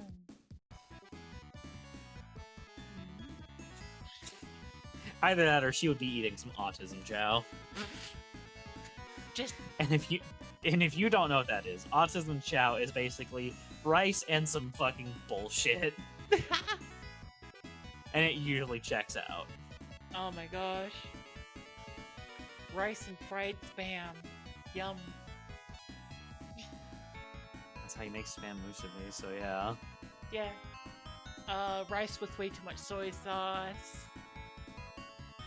Shut up, I didn't need to call out like this. I do the same. I drown that shit in fucking... My favorite meal for $5. We have a Chinese place near us, and I'm talking like the kind of Chinese place that you fear for your life in, because it's like the lights are yellow. You're pretty sure they've never been replaced, but somehow they're still there and they're still always yellow, which is very concerning because they're fluorescents, and that's not how fluorescents work. You know, you can see the kitchen right behind the counter. It's covered in grease. And they make the best $5 rice I've ever had in my life. Woo! It is a large tub of rice, like the size of maybe a human heart or larger, for Yeah. only $5. Oh, that does sound amazing. They also make a really, really fucking good sesame chicken. God, I'm sorry, I'm thinking about food because I haven't had lunch yet. But don't worry, we have a few more minutes left, and then you can go eat some food. Oh wow, it only, yeah. Yeah. That went way faster than I thought. I always thought I was gonna be sitting here with the most. Oh god, how do I talk? We only got 20 minutes. Shit. It's fine. So, Yeah. you have a bunch of emotes for your not YouTube. You have a bunch of emotes for your Twitch channel. Yeah, one of which what- you made. Oh yeah. What would be some of your favorites? As much as I never really use them when I'm like looking at other streams, I do have to appreciate the sheer just simplicity of the one where I'm doing the Gendo Ikari pose and just the glasses shining as I just kind of stare. Because it can be taken so many ways. It can be taken in the, like, you know, either smug or like just general dissatisfaction way, and there's no in between. Like I think the emote itself has a smile, but it's really hard to tell and it's an emote, so it just looks like the glasses stare. That is a very Yeah, that good one. emote. Yeah. Because you can't tell from like the small size of it in right there, but There is a smile as you're like yeah, devilishly planning. Blah. delightfully devilish, Seymour.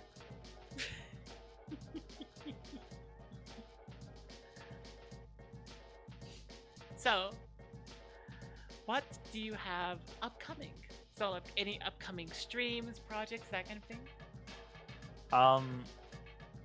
I am. This is gonna sound so bad. So I do have a YouTube channel. I kind of need to cultivate it a little bit more. I've been thinking of doing the white person thing, it's, trademark, and making a video essay about a game I played recently. Yay! Aside from that, I know my affiliate versary comes up in October somewhere. Ah! And I've been planning on doing, like I did last year, I did a Castlevania marathon of every game in chronological series order. Like, so it was Lament of Innocence, Castlevania 3, Curse of Darkness, which is the most nightmare blunt rotation I could have figured out because it's PS2 game to NES game to PS2 game. Oof. And so I kind of figure, I mean, because they're slightly easier to do it with, I kind of want to do that with the Zelda series. And then, so I'm gonna basically do Skyward Sword up to like I think Ocarina of Time, and then from there it's gonna kind of like split apart into the 3 timelines. I think there might be a couple games I skipped just for like personal thing. We're not playing Zelda 2. You can't make me. The much maligned Zelda 2. I think it's fine as a game, depending, but it's just like it would take so long to get through kind of deal. Yeah. And it's also like it stems from the fact of like, how do I put it? I use streaming as a way to to finish games that I've bought and not played. It is unusually good at making you do that. Yeah. So, what are some of your favorite moments in streaming? I think my favorite moments are when it's like a game that I'm playing for the first time and it's like something I experience and I'm just fighting for my life. Or even if it's something I've played before, but I haven't played it in a while, so I forget some of the story beats and kind of get fucked up from it.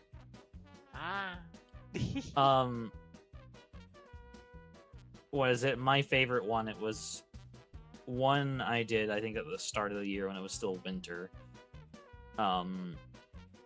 Because it's just kind of it fits with the game feel. Was I played? Oh no, I remember it was right after I actually went and played or watched the Silent Hill 2 movie they put out. I played the original Silent Hill 2 on stream in one sitting.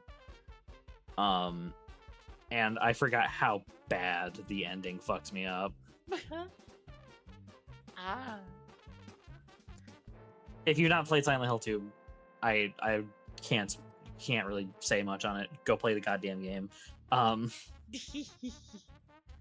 Cause like 2 is that weird one in the series where like in the same vein, Resident Evil 2 is the same way, but it's got the one where it's like the first one was a pretty rough survival horror, and the second one is like almost a different genre, but still weirdly a survival horror at the end of it, and then it goes back into survival horror for the next game. Because like Silent Hill 1 is a pretty good like psychological thriller horror where it's like weird and supernatural, and so you like wonder if it's like all in your head or if it's all actually real, yada yada. And then you get to Silent Hill 2, which is like this it's definitely a survival horror. You have to make, manage with enemies and like puzzles and all that shit and dealing with like things that are just generally kind of rough to look at. But then you gotta sit there like knowing what you know about the game after the end. And it's the most you just kind of sit there and wonder what to do with your life after the game kind of games. And then, as a Resident Evil, you have Resident Evil 1, which is a gritty survival horror where you're stuck into a singular building and the residents are very much evil. And then you get to Resident Evil 2, which is more of an action game than a survival horror if you really think about it. I do know that you have guided me through some Resident Evil before. I think a little bit. I think it was more. I think it's been a thing where you've been streaming it. And I kind of popped in to just kind of do the, grab your head, turn it to a different direction, go that way. We did. I think that's together, right? Oh yeah, we did 6. That's right. 6 is the very much more actiony one. That's right. Yeah. No, I think we did 5. No, we did. Yeah, no, we did 5. Yes, we did plenty of 5 because I remember. I remember the one fight that I kind of just gave up on and hated it with all my heart. That's just because that's a really rough fight to do. Yeah. Even on easy. I just remember Chris punching a boulder. Yeah. No, Resident Evil 5 and 6 is kind of the jumping the shark moment, and that's why with 7 they kind of reeled it really back in. Ah. That being said, I really like 8 a lot better than 7, but man. Does 8 go back in with some of that extreme over the top stuff? How'd I put it? Resident Evil 8 is just Resident Evil 4 with slightly more survival horror and in first person. Ah. Okay. And you can even play it in third person now, so you can just get how'd I put it? Ethan is like Leon without half of the sass. Oh no. Leon is the dude that's just treating this like an action movie because I think if he wasn't, he would be breaking down. But it's the, what is it?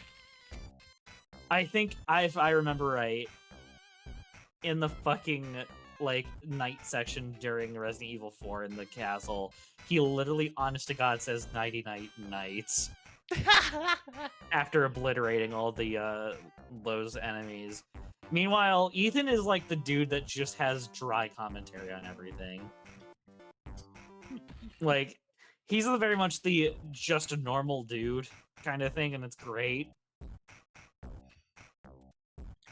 I remember one clip I see from that game constantly pop up of Ethan just puts all the medicine over a stub of an arm, just takes the detached arm and just go right back onto the body. Yeah, because that was a thing in 7. And it's kind of one of those things that we all theorized it and then 8 confirmed it. But 7, you get infected with the funny mold after you get curb stomped by Jack Baker in the prologue of the game. Because Homeboy smashed your face move in. And then you get infected with the mold, you regenerate, and then wake up, and then Ethan doesn't know it, but we know it now. And so at first he's like, what the fuck, when he heals himself like that, because I think it's if you're in the starting area, the starting part of the house with Jack chasing you constantly, Nemesis, that if you get one of your limbs cut off, I think it's in a specific room, but he cuts your leg off with a shovel, and while Ethan is there bleeding out, he places a bottle of the medicine down and is just yeah, go on, do it. It'll be cool. And then lets you sew your leg back, lets you reattach your leg back on with the medicine, and then starts chasing you again after a few seconds. It's the most black comedy moment of that game where you're just what the fuck? And then so in 8, he just kind of gets used to it. It happens a lot in 8 where he gets his fucking hand cut off, and he's just yeah, cool. That happened again. Just dagnabbit. Squish, squish, squish, squish. I always found 8 interesting because there's one injury he doesn't come back from, and that's solely because he doesn't have the limb to reattach. Oh. At the start of the game, you get 2 of your fingers on your gun hand bitten off, and that's why it's a little bit symbolic because now he only has 8 fingers, and in Village was Resident Evil 8, obviously. Yeah. I do think Ethan as a character is like a little bit cooler in the way of, you know, goddamn, I've never seen this much determination in a Resident Evil pro tag before.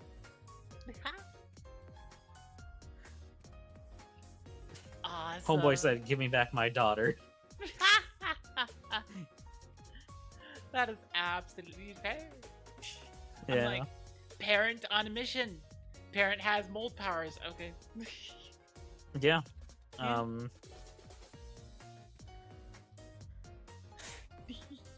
So, we got any more questions? I know we've got about like 8-ish minutes or something. Yeah. Maybe less.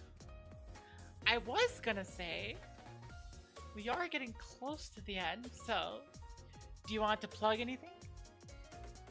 I don't particularly have anything to plug beyond my own Twitch channel. Do not look at the blue sky. It is critically horny. That is a godless wasteland. But yeah, no, nothing really to plug. I mean, I'm still want to do stuff with my YouTube channel, but it's not really much on there to watch besides clips I have found funny at the time.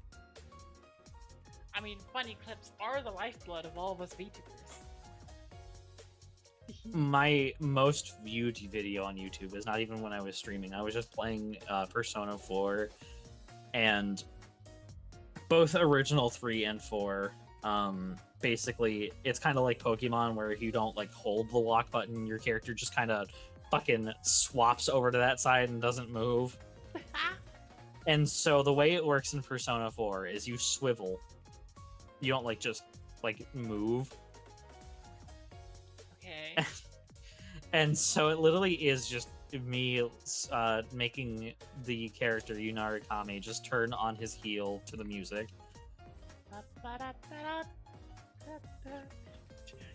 Oh, let me see if I can't find it. It literally is like a 2-second thing to look up, but it is just. It's the music from the house when you're in there. It's Signs of Love, and it's just. Yeah, the clip has 58,000 views. Dang. And it is literally just me dicking around in Persona 4 because it's, you know, the so-called free-thinking Persona 4, player, and just swiveling on a fucking leg. One of my other favorites from me just kind of dicking around playing a game is it's a quote from Cyberpunk 2077 where it's just like, oh man, I don't have anything on this person, and the dude you're with is just like, well, that's fucking helpful.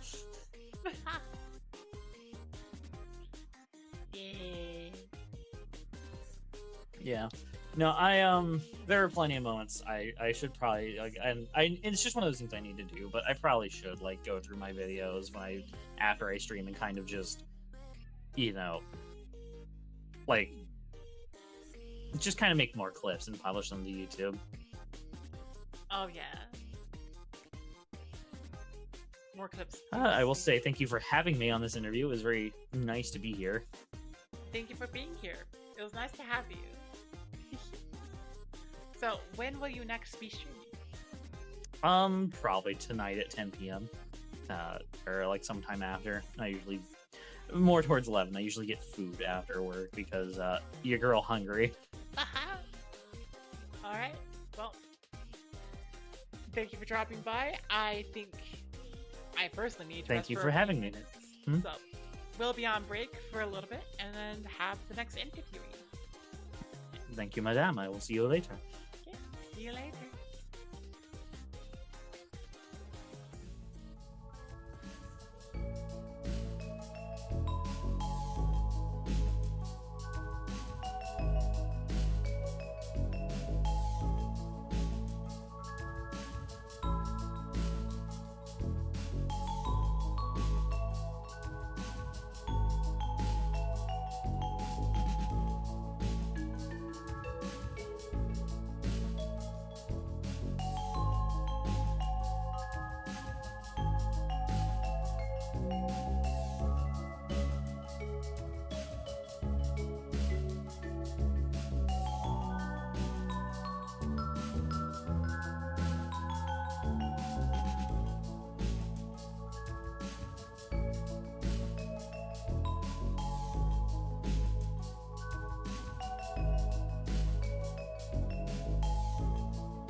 my stream.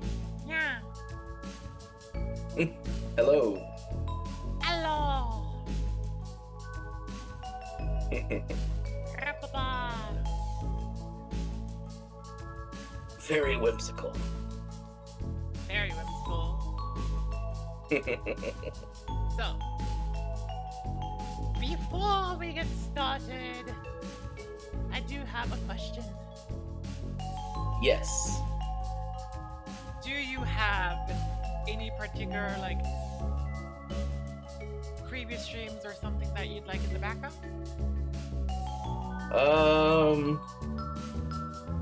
Not really sure, honestly. I did do a birthday stream in April, but that's probably like long.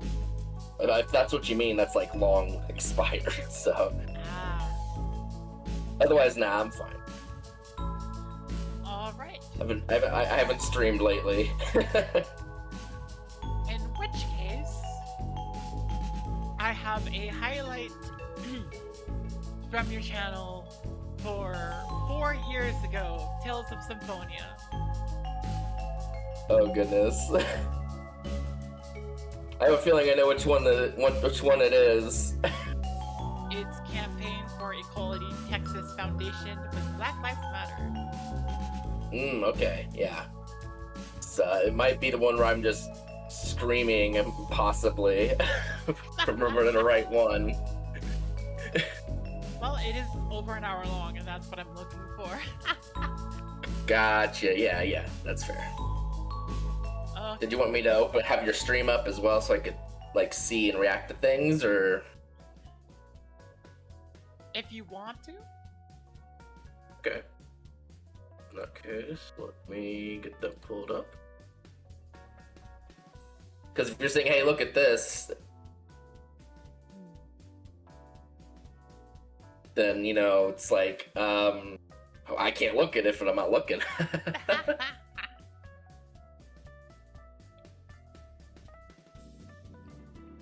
Oh, this might have been me just doing the final boss for. I think it might have been Mania mode, actually. So, everyone say hello to Mavis. Playing the Tales games Mega Based. Yeah. Mavis the Dark, say hello. Hello, everybody. It's me. Aha. So, let's start off simply. What is your name? My name is Mabus, Mavis the Dark. It's dealer's choice. I don't really mind either because people say it one way or the other. Ah. So, alright, Mobus. Rah! How long have you been streaming? Not as consistent these days, but I did start roughly around 2020/2021, so it's been a few years. Ah. You want to be precise, probably about 5, give or take. That is a fairly long length of time. Very good. So, and let's talk about your model, or specifically your character. Your character is Okay. very fascinating. Can you tell us more about it? Yeah, it's a representation of just me iterating on not just myself, but just, I guess, my model too, of just growing from, well, you can see a much earlier version of my model in that clip, actually. I've just been iterating on it and growing it to, be more monstrous, because, well, monsters are cool. Oh yeah. Like in that clip you seem more like an eggplant, but...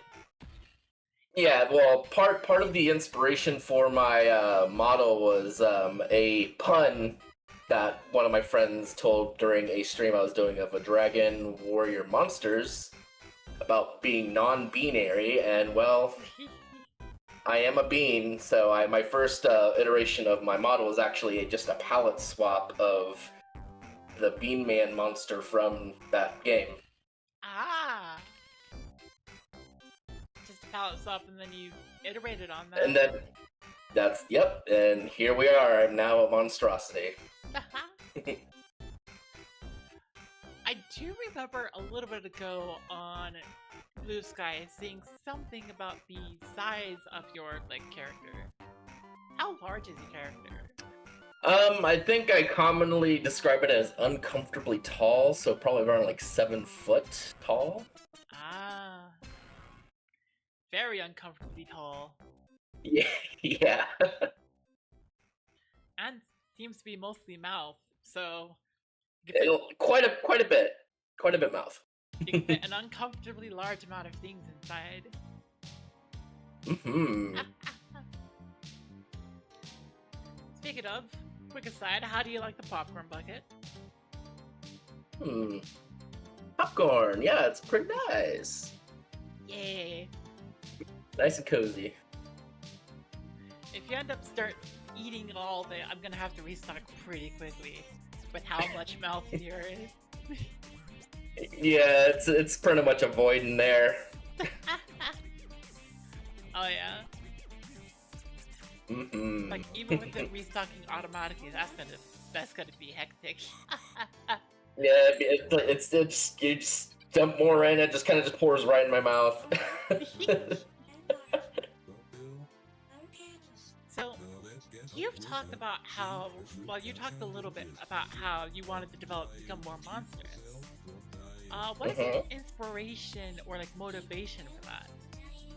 Well, this is gonna get a little real, but as a young autistic child, I was treated like a little monster, so I am now a big monster. Alright. You just kind of ran with it and decided, you know what, I'm gonna turn this into a positive thing. Yep, sometimes that's all you can really do about some things like that. Oh yeah.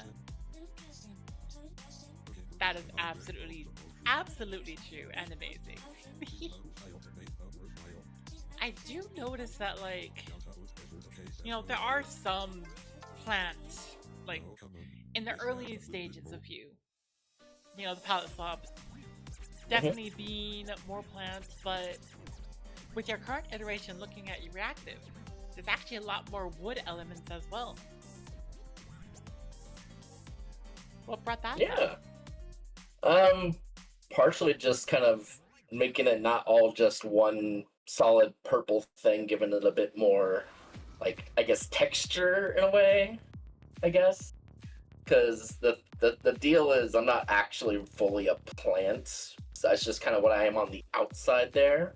Ah.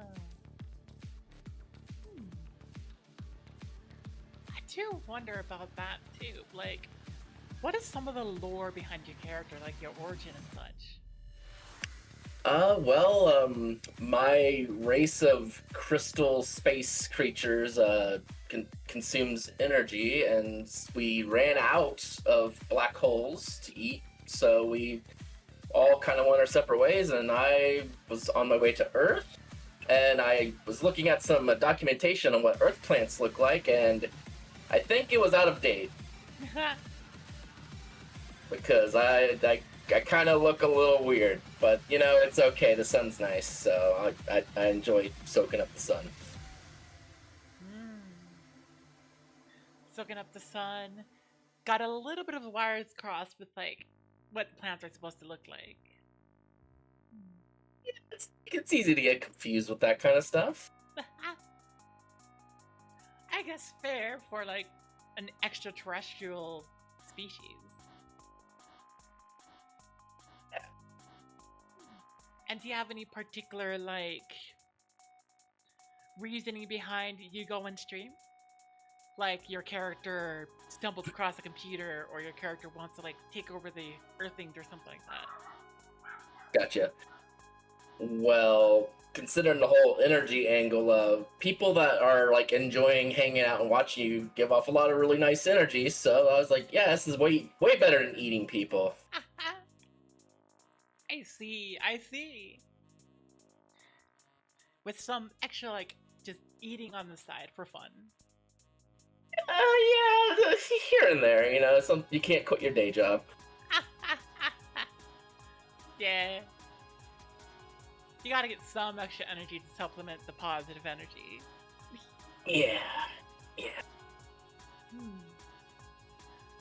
So, you did mention that it's been a while and a little bit more sporadic since you, like, fully stream, but what do you normally stream? A lot of things are like exactly what you see in the background. There's a lot of RPGs, story-based stuff like that.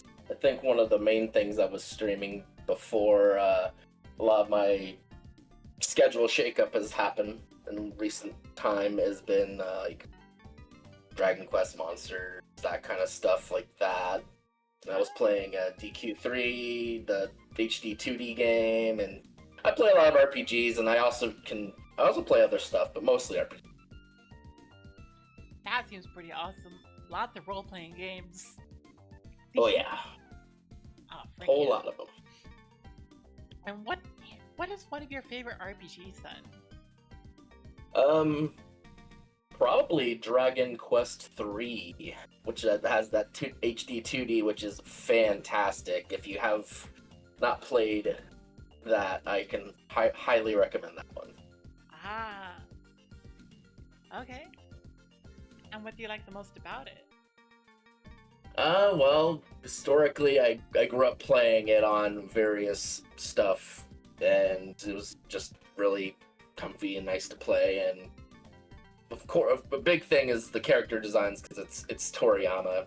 It's like, you know, Dragon Ball, that kind of character design stuff, and just all the zany monsters, and it's just great. Ah. So a lot of the character design aspects really speaks to you. Yeah, big time. Ah. That is fantastic to hear then. So, what do you enjoy the most about streaming? I would say probably sharing things I'm very passionate about with other people, and if maybe they've not experienced it themselves, so they can kind of just come hang out and catch some strays of being excited about things from me, I guess. Yeah? What particular Yeah. standout moments do you think about? Just like me getting excited about just various stuff in a specific game, I suppose. And that's not as specific as it probably could be, but Yeah. What tends to get you the most excited on streams then? Like, what kind of thing?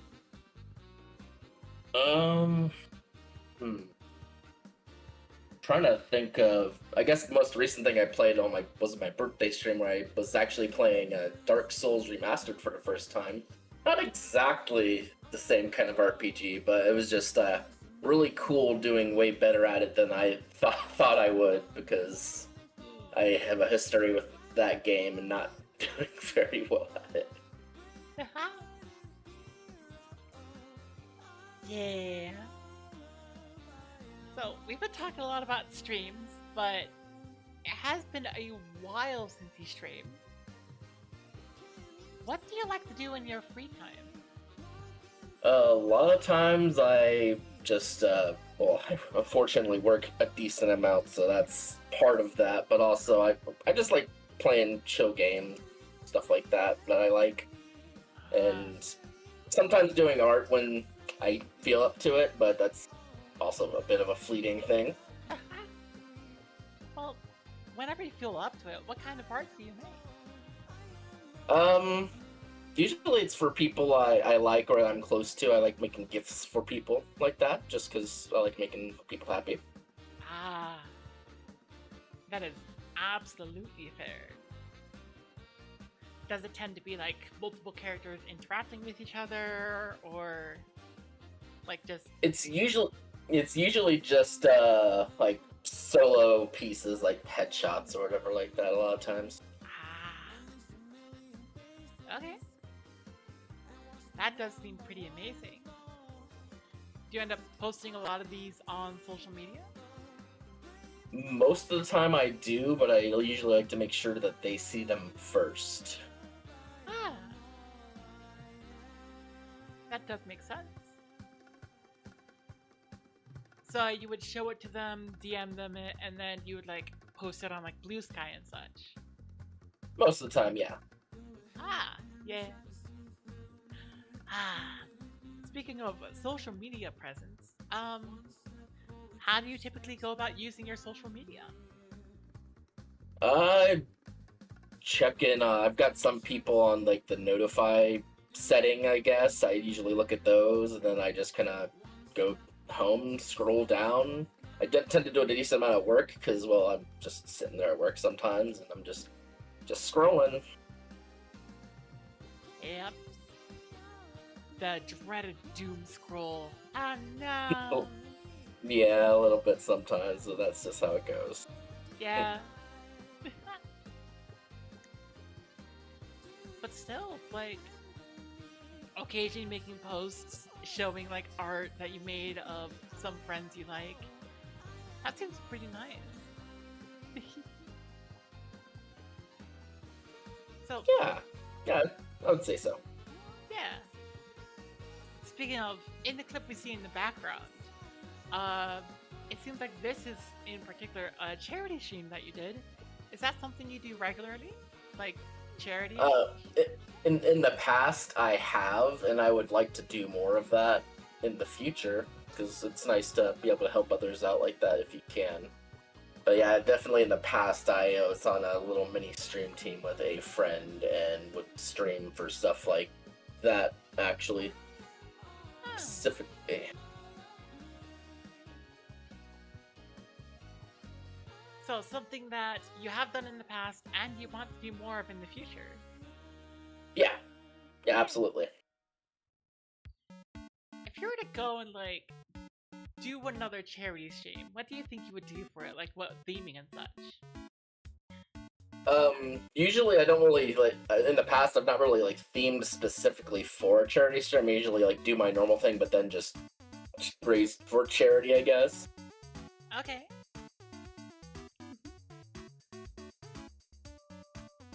That does. I could see it being I could see it being appropriate to theme for a charity stream, but I'm usually a little simple and just like, I'm just gonna do my thing and see if people want to donate. Oh, absolutely fair. After all, charity is charity. Yeah. So, I have ended up asking this question a bunch already to different interviewees. What is your favorite food? Probably just some nice, like, grilled meat. I don't know, it's just pretty simple. Pretty tasty. Simple, tasty, and full of protein. Oh yeah. Yep. That kind of makes sense. A carnivorous extraterrestrial being who pretends to be a plant. Yeah, I suppose so. Yeah. Although, would that put you as like a carnivorous plant? Do you think? You could say that. Ah, yes. In which case, we just need to put you in a little tiny plant shop and just have you start saying to people, "Feed me, Seymour." Ah. Exactly. Yeah. That could be a funny charity stream theme. Just feed me. Ah. Feed me the charity donations. Nom, nom, nom, nom, nom, nom. And every donation you get a little bit bigger. That would be awesome. And there's probably some way to do that with a streamer bot or something like that. Oh yeah. That would be awesome. So, I didn't quite check to see if you had emotes on your like Twitch channel, but out of whatever emotes you may or may not have, or whatever emotes you use on Twitch, what would be your favorite? I could probably just put it in your chat, actually. Okay. Let me see. It's probably probably this one. Probably show up pretty soon. Okay. Katora. Okay. Any particular It's like just a little guy. like is that just a little guy or like a mascot or like reference to a game? It's a beta Pokemon from Pokegens 1 and 2 that was cut twice, and it's just like a little electric tiger, and it's very well liked, and that includes me. I like it a lot. Yay! Little electric tiger that got caught a couple of times. Yeah. Yay! Well, where do tigers typically exist in the world? Like, is it like Africa, India, like somewhere around there? I think it's like Southeast Asia a lot of the times, like India and stuff like that. Ah, well, I would say. if a Pokemon game is ever centered in Southeast Asia, maybe that beta Pokemon will get a chance. That would be awesome, actually. Yeah. I feel like there's a lot of different places that Pokemon hasn't quite gone to yet that would be pretty amazing. I agree. Oh yeah. Speaking of, like, what would you say is one of your favorite Pokemon games? It's pretty cut and dry for me. I am a big fan of Pokemon Black and White. Oh, that one's so good, yeah. Yeah.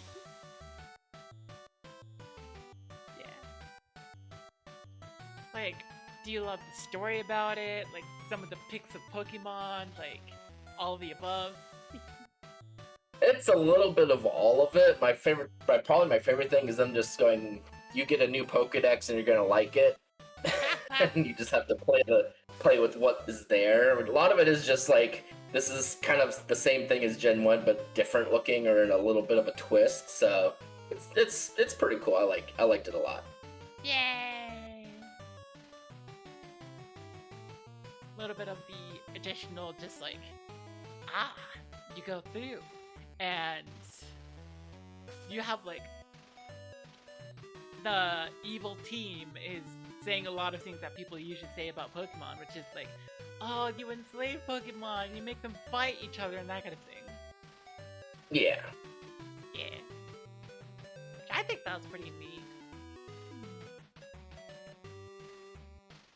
So, also with like, looking at the background, you do end up playing the Tales games. What would you say is your favorite Tales game? Honestly, it's Tales Symphonia in the background there is a pretty hard one to beat for me, I would say. Nice. I've heard a lot about that. Never played it myself, but It's a very slow burn sort of game. It takes a while to get going, but it's pretty good. I feel like.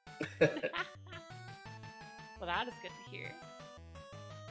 So we did talk a little bit about food earlier, but what do you think your character's favorite food would be? For my character, they're food-wise, they only care about the energy coming from it, so I'm not sure if they have a specific favorite food. Although with energy-dense foods would probably be more like ideal, so they would probably have a sweet tooth of sorts, I would reckon. And I also have a sweet tooth, so that kind of just meshes really well, I guess. Oh yeah, like give them some cheesecake and they go ballistic. Oh yeah, absolutely. There you go. Give them some cheesecake, lots of it, and they're just gonna. Something like that. I know in my Blue Sky profile picture is from a friend made that for me like years ago, and they're eating it like a cake. So I guess that fits too. Nice. That does make a lot of sense. So your character cares about getting a lot of different energy. It doesn't matter what form the energy is in, as long as there's a lot of it. Yeah. Well, better not let your character near the sun, or else like the sun could be a target for being eaten. Yeah, that sounds like a good idea. Yeah. Any particular like characteristics about your character, like personality traits? In a lot of ways, the character is like me, but a little hungrier, I would say. All right. Maybe a little more. Trying to think of the word here. Not sterile, but like just a little more business oriented towards what it wants to do. Ah. Yeah. A little bit more business oriented. Just gotta get food, gotta reach that quota. Something like that. Yeah. So, let me see. Do you have any upcoming projects you're gonna get engaged in soon? Well, I guess somewhat soon I'm hopefully going to be able to be streaming more often again. I'm going to be moving and hopefully have a better internet again, because my current net is a little dodgy for streaming. Ah. Alright. So you want to return to streaming soon? Somewhat soon, yeah. I would like to. Yay! That does seem kind of awesome. Glad you think so. Do you plan on like playing games for like a return to it, or is it gonna be just talking and chatting and such? More than likely playing games. I don't normally do too many chatting streams like that, though I could. Maybe I could do some art or something. Who knows? Ah. Well, for a bit of like a returning stream, what do you think game would be best for like a returning to streaming? I've been thinking about doing just a restart of that Dragon Quest III HD 2D game, because I got fairly far in it when I was streaming, but then like I didn't fully beat the game. I got like probably around halfway through, but I figure a fresh start on that could be fun. Ah. A fresh start. Do you think it'll be like you remember exactly what you're going through, or is it gonna be it's been long enough that it'll be basically playing it for the first time again? It's been a while and I roughly know where I was at, but sometimes with games like that I'm like, it's been so long, I'm just gonna start over. Ah. Absolutely fair. So how much time did you put into it before you like took a break from streaming? I would say probably at least 30 hours, if not like 40-ish or so. I'd have to like actually look at the game time to see the actual number, but it was a good amount of streams. Dang, yeah, that does seem like a lot. But you managed to get through it, so that's awesome. Yeah. Yay! So, I do wonder, I keep on looking at your character and I do wonder, is the like eyeball and the mouth on the stalks like separate from the main character? They kind of are, like, they can be, their will can be overrode by the main kind of body, but they kind of otherwise do their own thing. Ah. So you're just kind of sitting there, just like talking, and like a dog approaches from behind, and the mouth is just like, whoop. Chomp. Yeah, I can like, ooh, tasty. Just all of a sudden, like, ooh, that's pick me up. You look behind you, someone's Don't like, mind oh, if my I do. dog, no, and it's like, time to get rid of the witness again. Yep. Something like that. So does someone sitting around your character would just have to like keep their distance and also just watch the hands because they're Yep. kind of like that Spider-Verse quote of like, "Don't wash the mouth, wash the hands." A little bit, yeah. Yeah. Although in this case, one of the hands is another mouth, so Right. yeah. So where on Earth would your character kind of just stay around? Well, just considering that it likes stuff like, I would assume some like big cities because it likes high energy food, and failing that, a place with a lot of people would be good. Somewhere with a lot of people around to be like, aha! Yep. Yoink. That is pretty darn awesome. I am going to quickly take a look at your Blue Sky, and I see you do have alternate designs for your main character, which is like the plant, the purple plant one that we see, but you also seem to have a robotic one, a Halloween one, and one that's a little bit more striped. Do you want to talk about those? Let's see, let me pull this up here.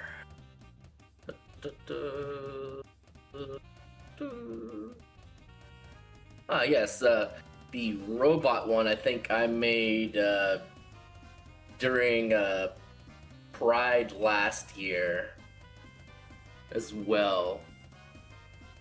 Let's see, and yeah, I made it during Pride the year before this last year. It was actually right before I had to take my streaming break, actually. Ah. So that robot one, non-binary sticker, going the mech Yeah. energy.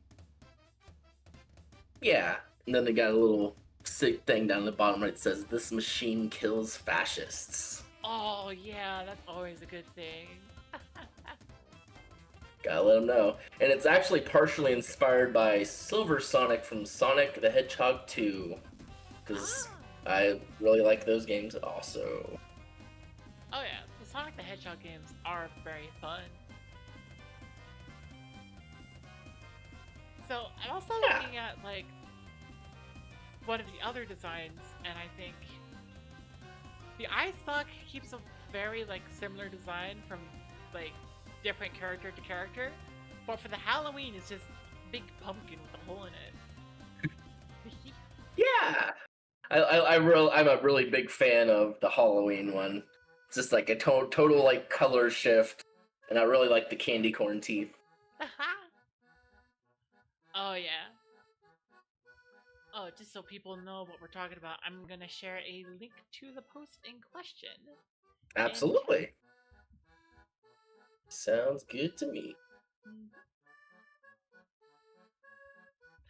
Yeah. I do feel like overall with that Halloween one in particular, like it is an absolute amazing gourd. You could say it's gorgeous. Oh my gourd. Oh, good lord, gourd. Also, yes. Frick yeah. Which, speaking of, do you have a favorite plant? It's good. That's a great question. I would say if we're talking about flowers, I do like roses quite a bit. They're nice. Yep, roses do tend to be very nice.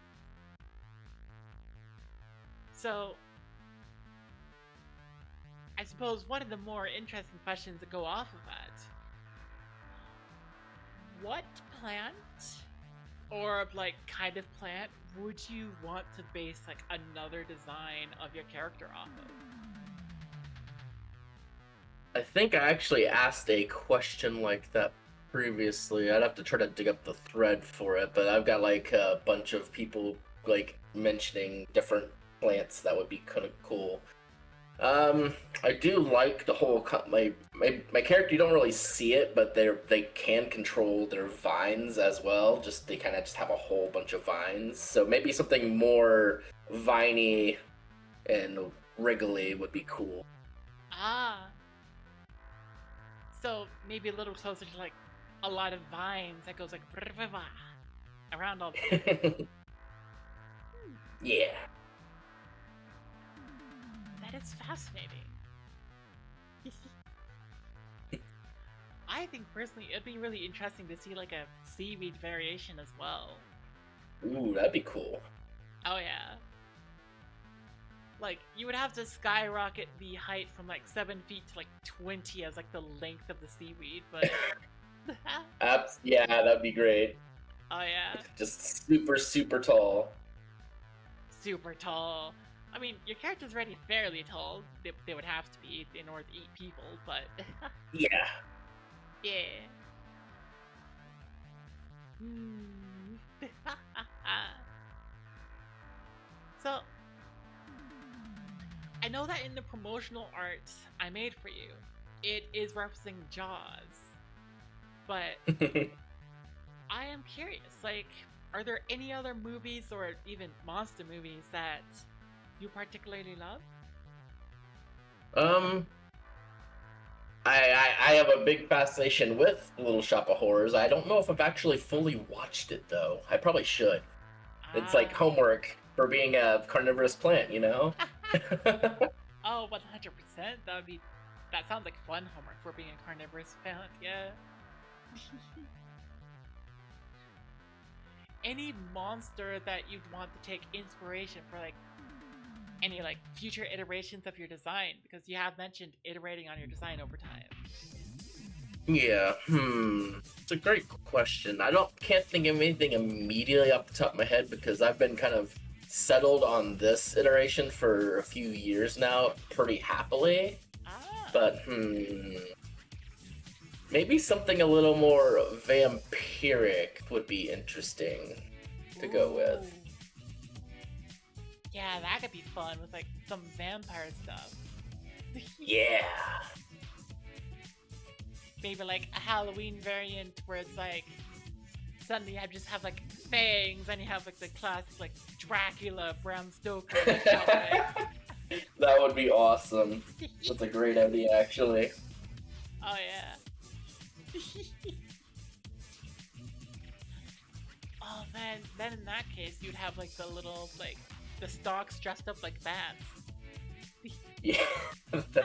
That would be also very good. Yeah. Or maybe just different movie monsters, like I could have like a little Frankenstein for the eyeball or something like that. A little Frankenstein for the eyeball, a little mummy for the mouth. Yeah, that'd be cool. Oh frick yeah. Yeah. So,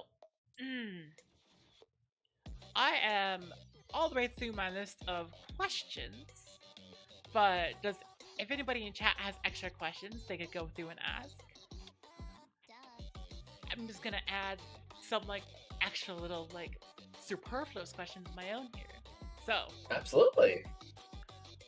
would your character go through and set down roots? I don't see why not. Maybe not fully permanently, because they don't really have roots in that way, but they probably just like hunker down and do, yeah, for a while in the same place. Ah. So they would be able to just go like full plant mode and just be like, ah yes. Ah, photosynthesis. Ah. Yeah. So, where would you put your character in terms of... Oh dear, this is a fun generic question. In terms of overall sex appeal. Well, I have certainly gotten comments about my character tongue.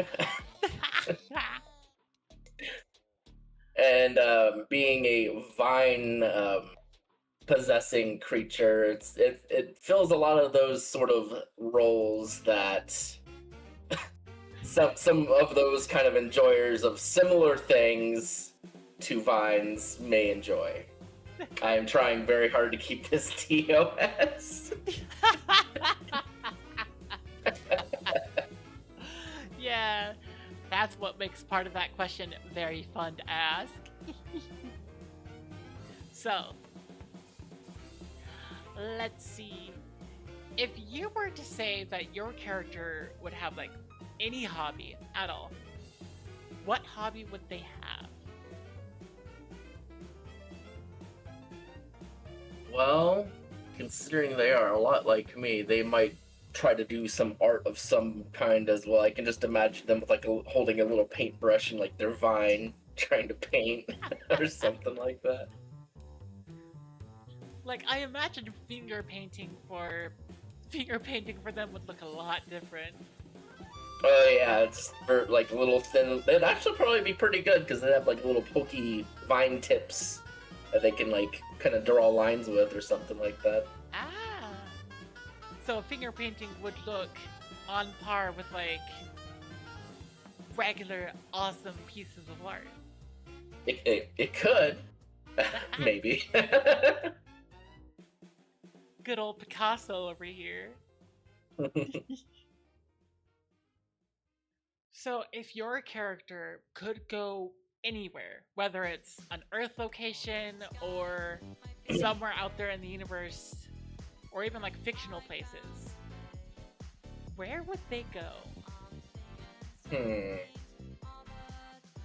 Well, I've never been to anywhere tropical, so that sounds like it could be fun. Ooh. Just like Soak up some sun. start mimicking some tropical plants for the heck of it. Yeah. Because with my different forms, I can shapeshift a little bit, so I could try to like disguise myself as like a palm tree or something like that, maybe. I imagine the horror of like just someone comes by, it's like, oh, there's a really big palm tree, and it's like, oh, this is a nice palm tree, and then the palm tree turns and opens its mouth, and it's like, oh. Yeah, that's pretty funny. Oh yeah. So, with your character in particular, what is most extreme sizes you could think of for them? Like the smallest they could be and the largest they could be. Well, if the outer plant part is completely gone, the crystal core on the inside's probably about as small as it could be. Okay. And if we're talking about big, if we're doing say like a palm tree, excuse me, if we're saying like a palm tree, if I was mimicking one of those, that'd be probably a little bigger than 7 foot tall. Oh yeah. Or maybe I'll just copy a redwood. Copy a redwood tree, just be like, whoosh. Yeah, just big. It's like people would walk into you and it'd take a while for them to reach your digestive system for pure like just travel time. Right. Oh yeah. So let's see. Any particular music you are a big fan of? Excuse me. Let's see. I do like rock, metal music, like electronic music too. Big fan of that kind of stuff. Ah. Okay. Do you ever play any rhythm games with that music in it? Or is that like... Oh, I am dreadful at those, so I would do horribly. I'm dreadful at those kind of games. I wouldn't be opposed to trying, but I would probably do poorly unless I was playing on like the easiest modes. Oh, that seems absolutely fair. I do kind of love hearing about people who are not the best at individual rhythm games. Like, that may sound bad to say, but like, it is kind of fun watching people who are not the best at like a rhythm game. Yeah, absolutely. Just a little bit. So, what would your character look for in a mate? Of course, I do see from your profile you are polyam, so maybe it would be your character and some mates. Well, somebody that probably likes being tied up, given the vines. Oh, given the vines, absolutely. That kind of just comes with the territory. It's like, yep. Yeah, it's like, well, just look at me. Just look at you. Well, I mean, either someone would be interested if like with the vines, or based on like phallic shape. Yeah.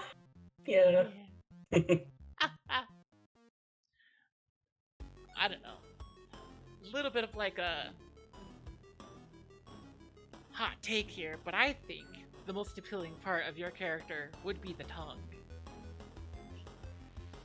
It's not as hot of a take as you would think. Fair enough, fair enough. Alright. Well, we haven't got any extra questions, and we are nearing the end of your allotted time, so anything you want to plug? Well, let me see. Think here. I don't really do a lot of, well, I do a lot of sharing of people's stuff like that, but I don't really do a lot of it over voice. I'm not sure if I have anything right this second. Alright. And any word on when you would go back to streaming?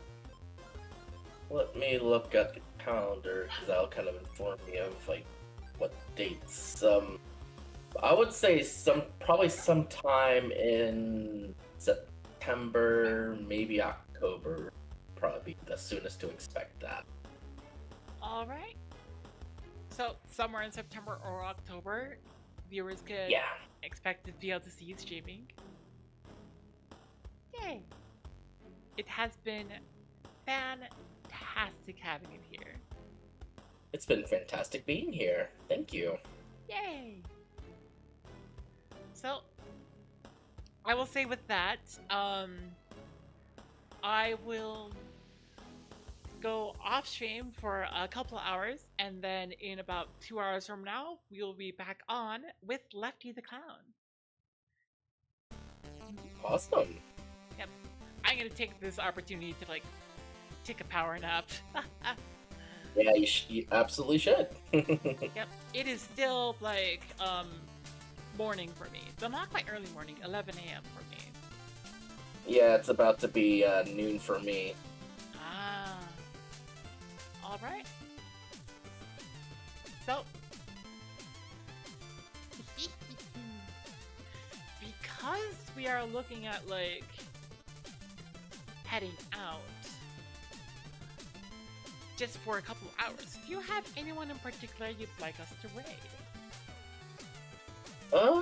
Let's see. Oh, I think I see someone that you could raid into. You might, I don't know everyone that you would know from Blue Sky, but it looks like Sparky Summers is playing a Hat in Time. It seems like a pretty good game to raid into. Sparky Summers.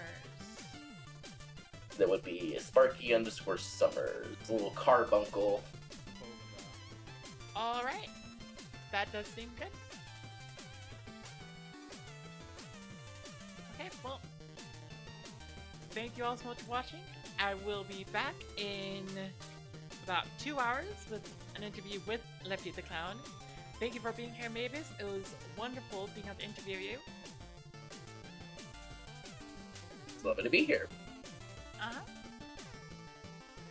And I will see you all in about 2 hours. So we can do clown raid, we can do interview raid, just whatever raid message, as long as you include raid.